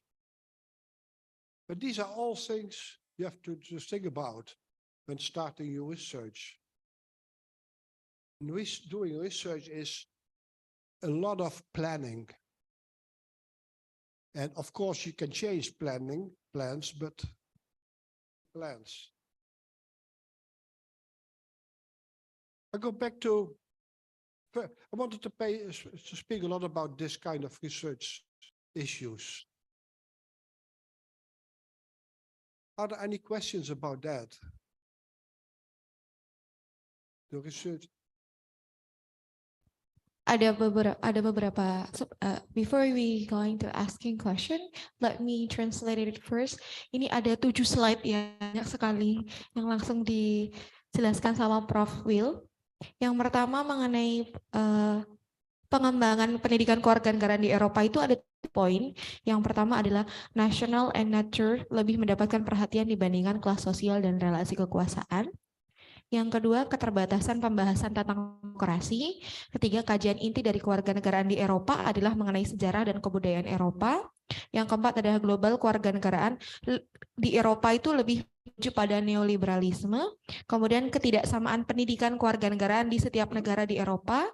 Kemudian lebih sedikitnya pembahasan mengenai efektivitas global di Eropa. Yang terakhir adanya kekosongan dalam pembahasan demokrasi dan politik serta kebijakan di Eropa. Kemudian selain itu di negara-negara Eropa juga memiliki proyek kewarganegaraan, salah satunya di negara Belanda. Ada 6 proyek kewarganegaraan sama seperti di Indonesia. Yang pertama adalah simulasi pemilihan umum. Yang pertama ada simulasi pemilihan umum di Belanda, kemudian pendidikan anti-bullying, kemudian pendidikan berbasis multikultural, yang keempat adalah pendidikan berbasis pelayanan.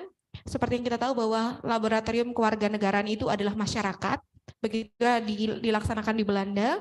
Kemudian komunitas dalam pembelajaran, yang terakhir adalah berdonasi atau untuk meningkatkan rasa empati peserta didik. Kemudian fokus dalam isu global citizenship itu dijelaskan mengenai segregation, individualisme yang kuat, partisipasi politik yang lemah, pengajaran isu kontroversial yang lemah, keseimbangan dalam kurikulum dari basic menjadi advance, seperti itu. Kemudian itu saja 3 poin yang dijelaskan oleh profil mengenai 7 slide tadi saya rangkum menjadi 3 poin. Baiklah Bapak dan Ibu, apakah ada pertanyaan? Any question for that? Oke. Sepertinya ada. Halo, cek. Ya. Cek. Oke. Mas Haju. Mas Haju, make sure that you can answer, give a question in English. Okay, thank you. Okay, thank you. My name is Tiar Haju Nilato. I have 2 questions, Prof. Wiel. First question. Are the problems with the implementation of moral citizenship education in the Netherlands? And second question, could you briefly explain the implementation of citizenship education in a very liberal country like the Netherlands? Okay, thank you.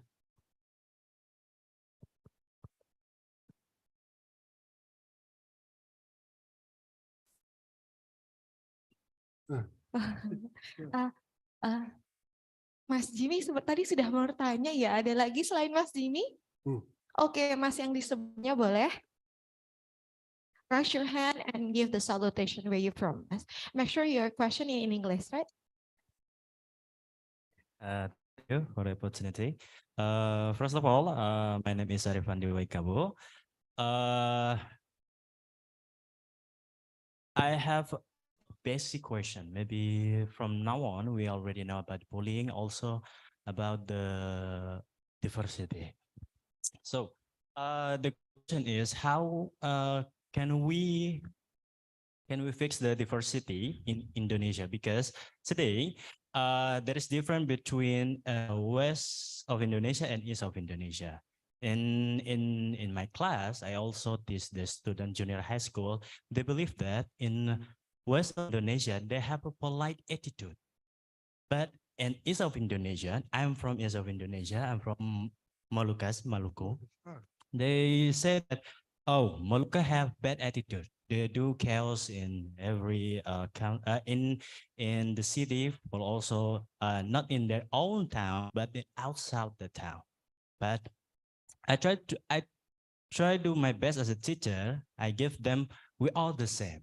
It's like diversity, but they also got information from the society that, oh, they just say, but the implementation, they do a specific thing about a criminal or something like that. So in the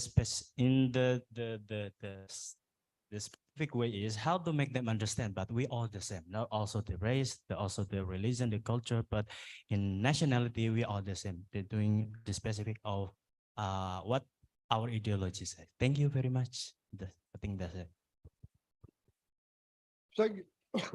Thank you. The most interesting questions. So, and so first about the question of implementation.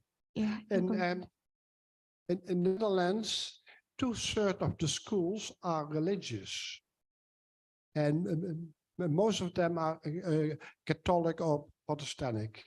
And we also have some Islam schools, and those schools are fully paid by the government. They're not private schools, they're fully paid by the government. And they have to follow the national curriculum, except for the subject of religious studies. And as you can probably imagine, citizenship education has a lot to do with religious ideas.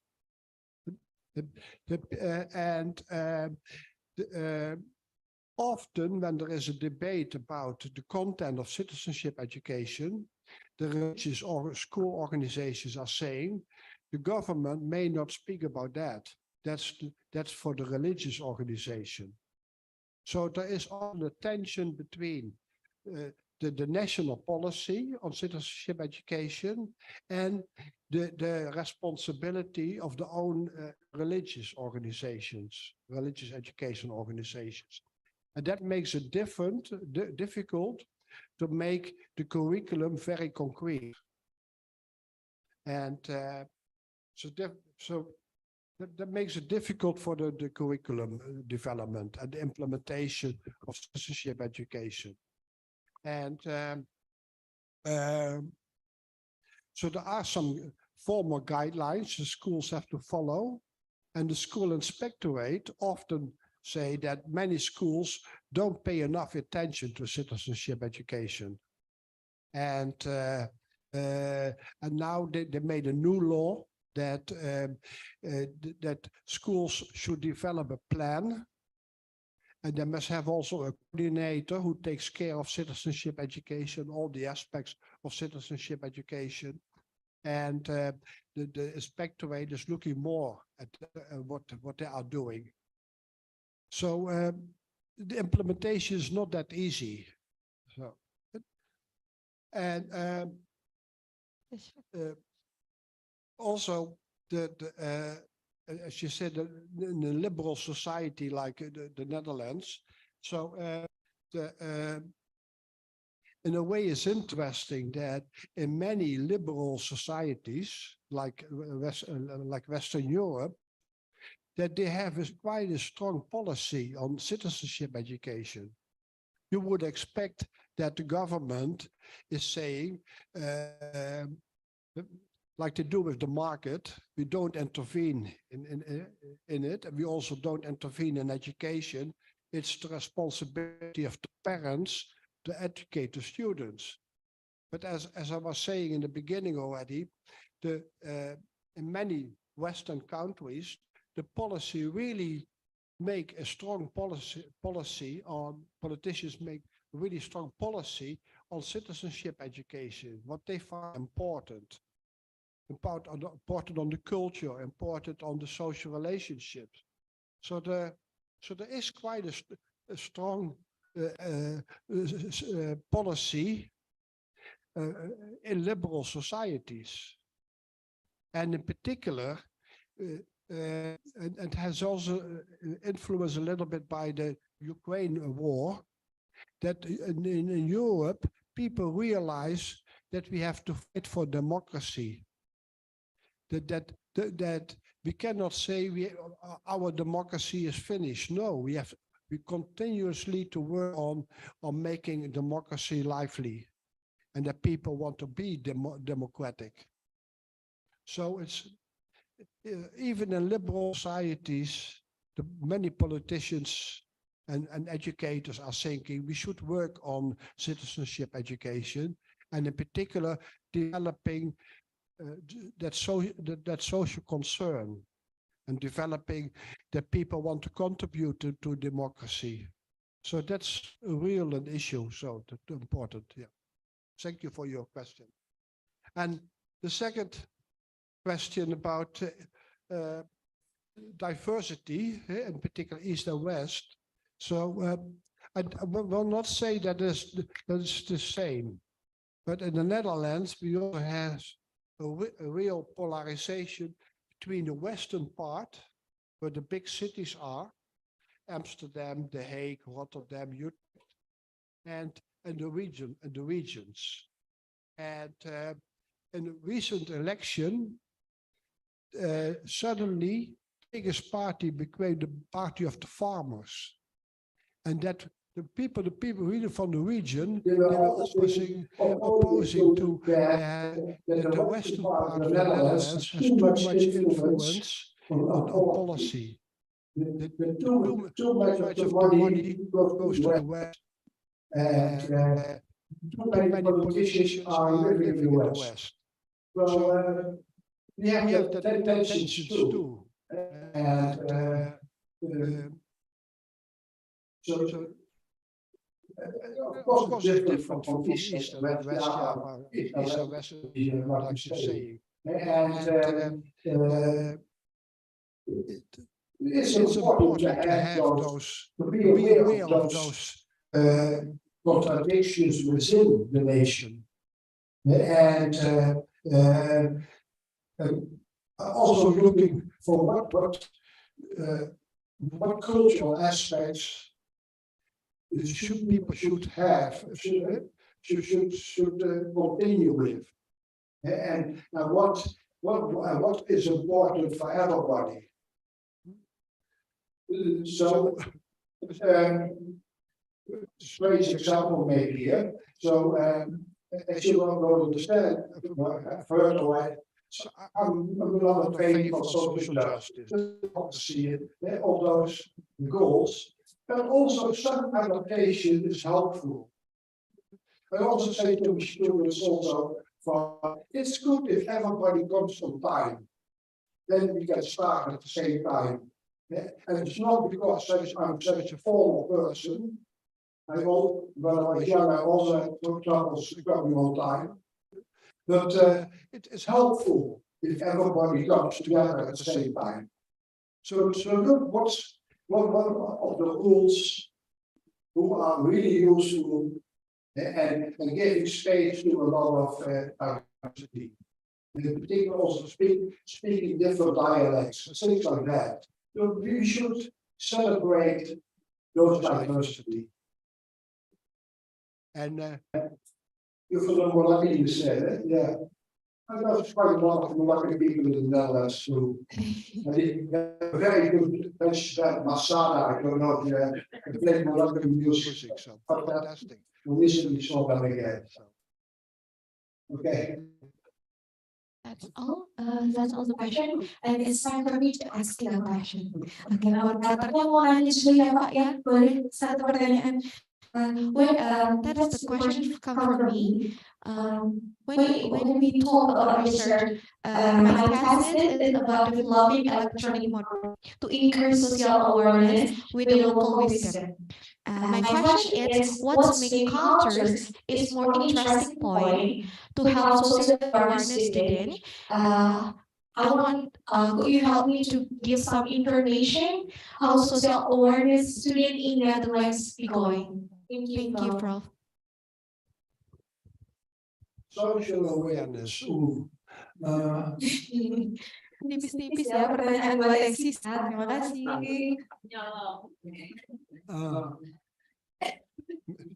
Many young people have a very strong ego in the Netherlands, and they think that they can do everything. That they develop all their ideas by themselves, And I use often then a phrase from Little George Harrison. And in the 60s, all the boys had long hair. Me too. George Harrison is saying, so we all let grow our hair. And also that was our own idea. So that was expressing very well that you follow what your friends and your peers are doing, but you don't see it as that you are imitating them and that you follow them. No, you see that it's your own idea to do this. So one of my personal concerns is that Dutch youngsters don't have enough social awareness, that they are social beings. They like to hang around with their friends. They hang around a lot, but still they have the idea that they are the king of the world, and it's very bad. So people from Eastern from Asia, they are more modest, and the way I like that too. Some information, Prof. My local wisdom that I get in my classes is common cultures. Common cultures, is one of the biggest, what's it in English? One of the biggest population in South Sumatra, and I came from South Sumatra. And common cultures, they have so many good things happen in there, and I wanted to make them to my thesis. And I got the problem, Prof. My problem in my thesis is I cannot be, what is it in English? I cannot be identify one by one all the local wisdom on there, because there's so many local wisdom on common cultures.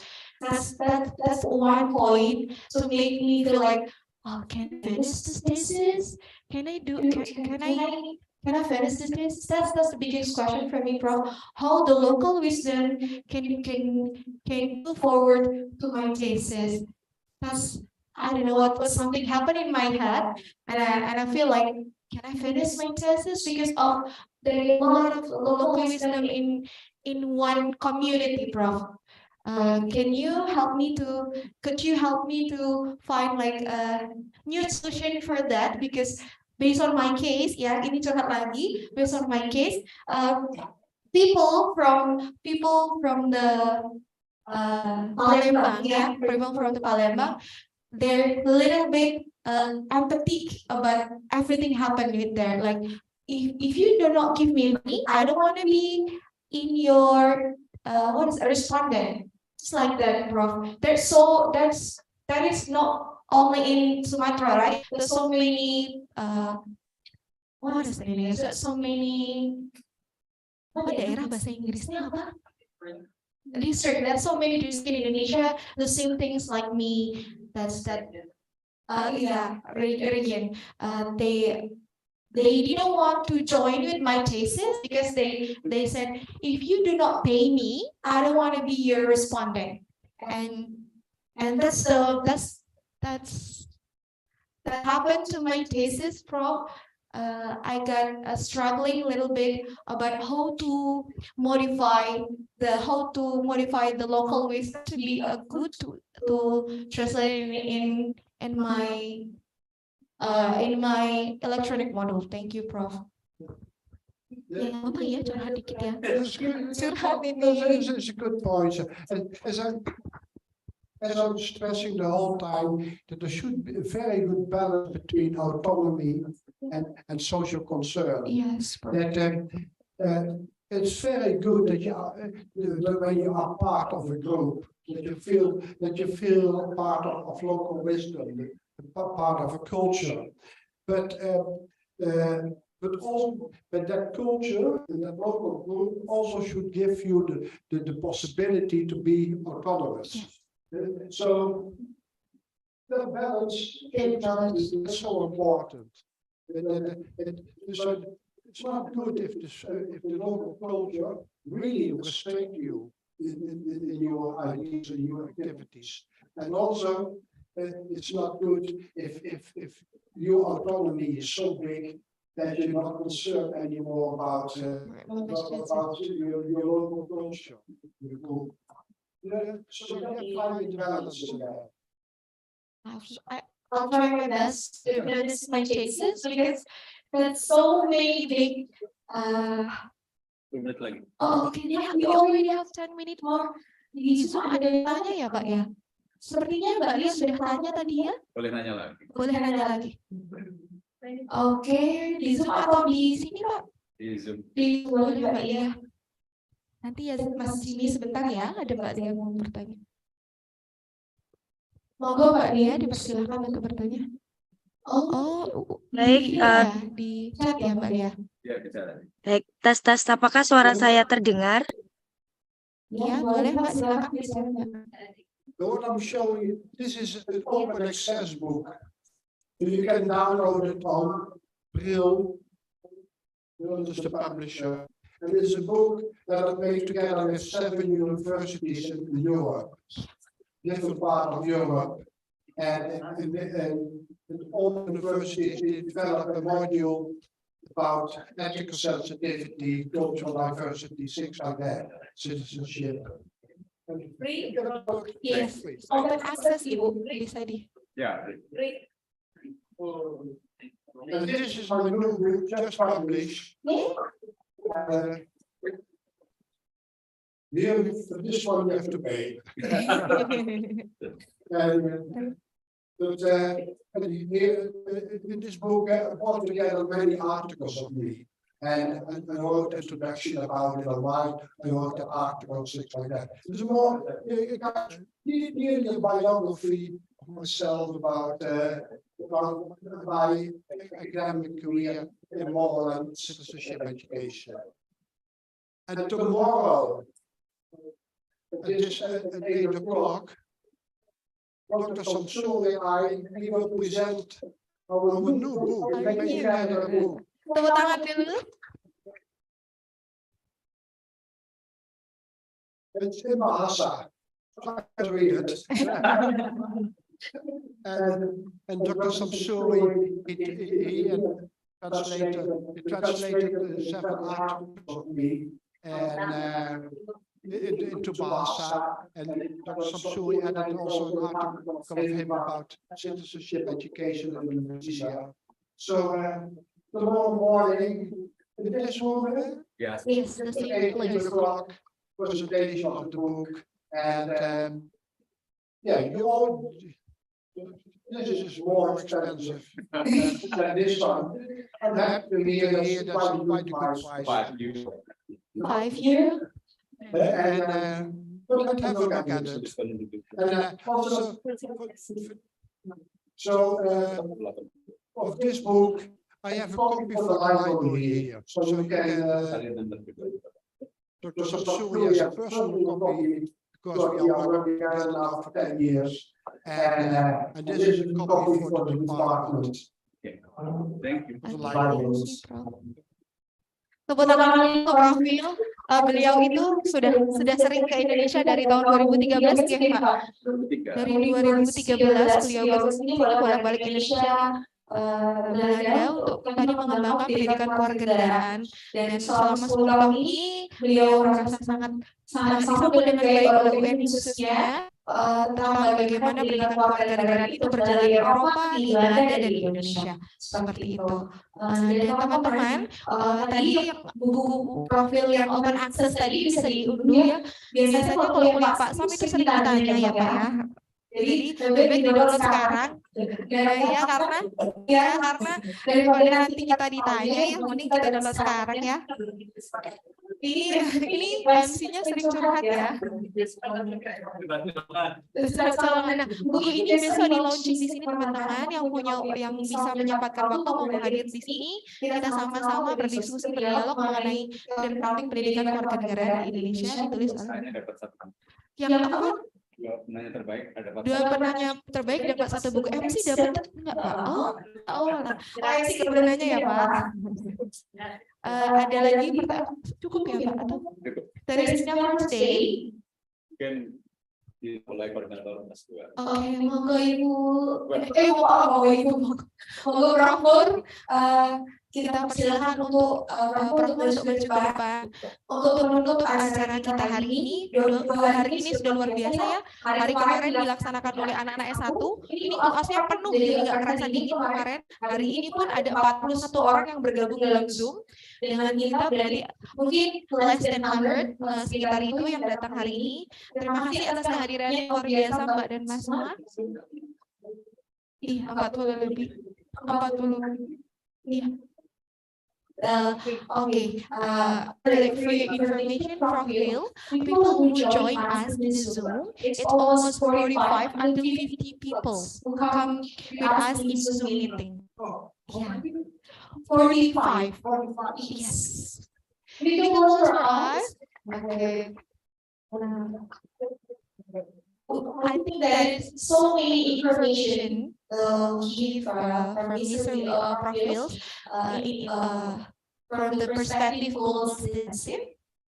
Baiklah, beliau sudah memberikan sangat banyak ya motivasi kepada kita bahwa kedepannya sebagai seorang pendidik kita harus sadar betul bahwa global citizenship itu tidak bisa dielakkan dari pendidikan kita, bahwa pendidikan kita bukan pendidikan yang tutup tetapi terbuka, namun tetap lagi kembali bahwa kita memiliki aspek moral dan local wisdom yang harus ditingkatkan sejalan dengan global citizenship seperti itu.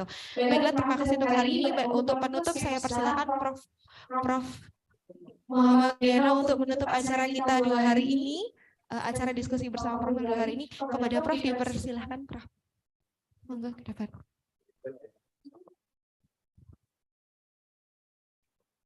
Assalamualaikum warahmatullahi wabarakatuh. Suara saya masih agak. Selamat siang, Prof Wiel yang saya hormati, ya, Bapak Ibu, dosen, Mas Mbak yang mengikuti kuliah umum ini. Terima kasih yang sebanyak-banyaknya. Many thanks to Prof Wiel. Very inspiring, ya. Today, the participant is postdoc. Postgraduate, master and PhD program in civic education in Visipol UNY. Dan terima kasih Pak Dr. Samsuri yang sudah memfasilitasi kegiatan ini. Dan saya kira meskipun Wiel every year came back to UNY, I think is very inspiring to me, ya, to us, ya. Dan saya kira itu sekali lagi teman-teman, mudah-mudahan apa yang disampaikan oleh Prof Wiel dari kemarin dan khususnya hari ini, karena hari ini terus untuk program pasca sarjana S2 dan S3, mudah-mudahan bisa bermanfaat dan mudah-mudahan lain kesempatan kita bisa melaksanakan kegiatan ini dengan agenda yang ya beragam pula. Mudah-mudahan besok pagi Pak Sam masih ada launching buku, ya, launching your books with kenapa? Hari Kamis touring. Hari Kamis touring Yogyakarta. Okay. Saya kira itu, dan sekali lagi kita beri applause untuk Prof Wiel Veugelers. Many thanks. Ya, saya ucapkan terima kasih dan saya akhiri. Selamat siang. Assalamualaikum warahmatullahi wabarakatuh. So, I also want to thank you for the interesting discussion. It was good. It was good that, as I said, that I wanted to have some dialogue, and we really had it. And good luck all with your studies. Yes. Terima kasih. Mungkin foto session, Pak. Kita akan ke foto session. Teman-teman dipersilakan untuk maju ke depan. Ini dibagi per kelas atau bagaimana, Pak? Satu rombongan S3 dulu. Oh, S3 dulu, monggo. Mas, Mbak, Bapak dan Ibu yang sedang S3 kita akan foto session bersama. Ya. Silakan Ibu. Gampang. Iya, gitu ya. Ayo.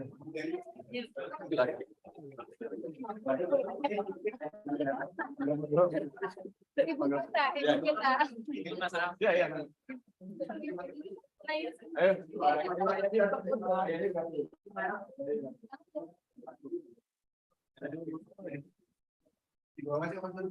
Ya, ya di bawah aja, di bawah. Ibu Susi. Enggak di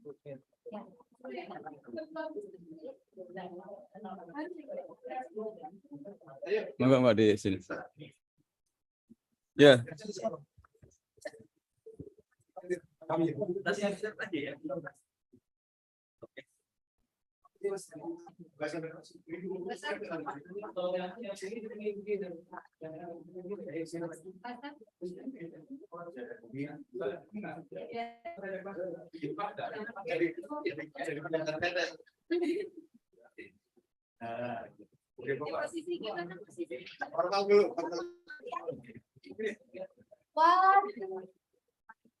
Another pose, ganti gaya.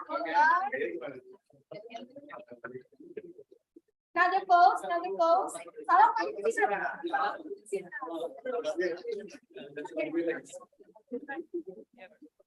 wow.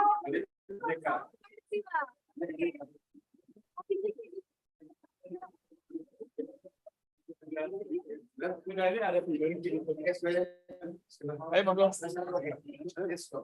Separuh-separuh aja, biar fun. Masa di belakang pemerintah.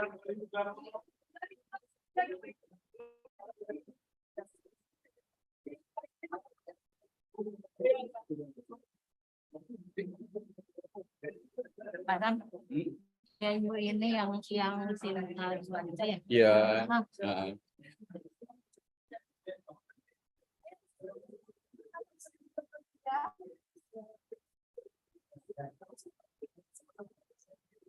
Gabung aja.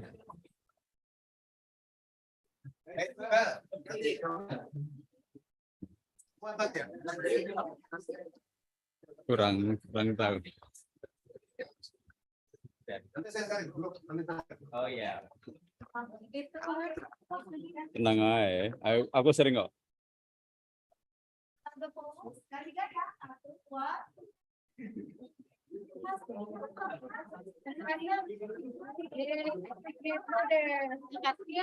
Aku udah terlalu sering.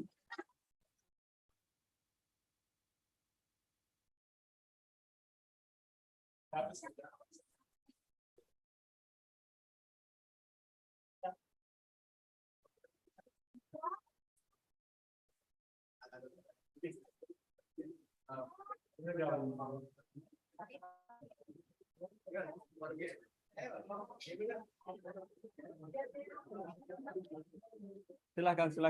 Ayo, join.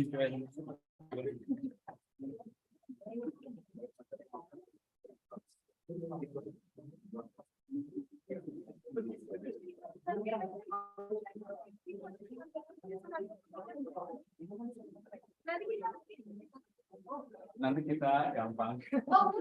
Ya boleh kok. Baliknya gantian. Agak menikung ya. Apa? Melengkung.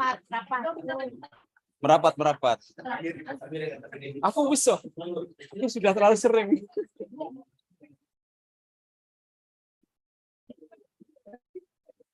Terlalu sering ya. 1, 2, 3. Ganti 1, 2, 3. Yuk, salam Pancasila. 3. Iya. Oke. Ayo.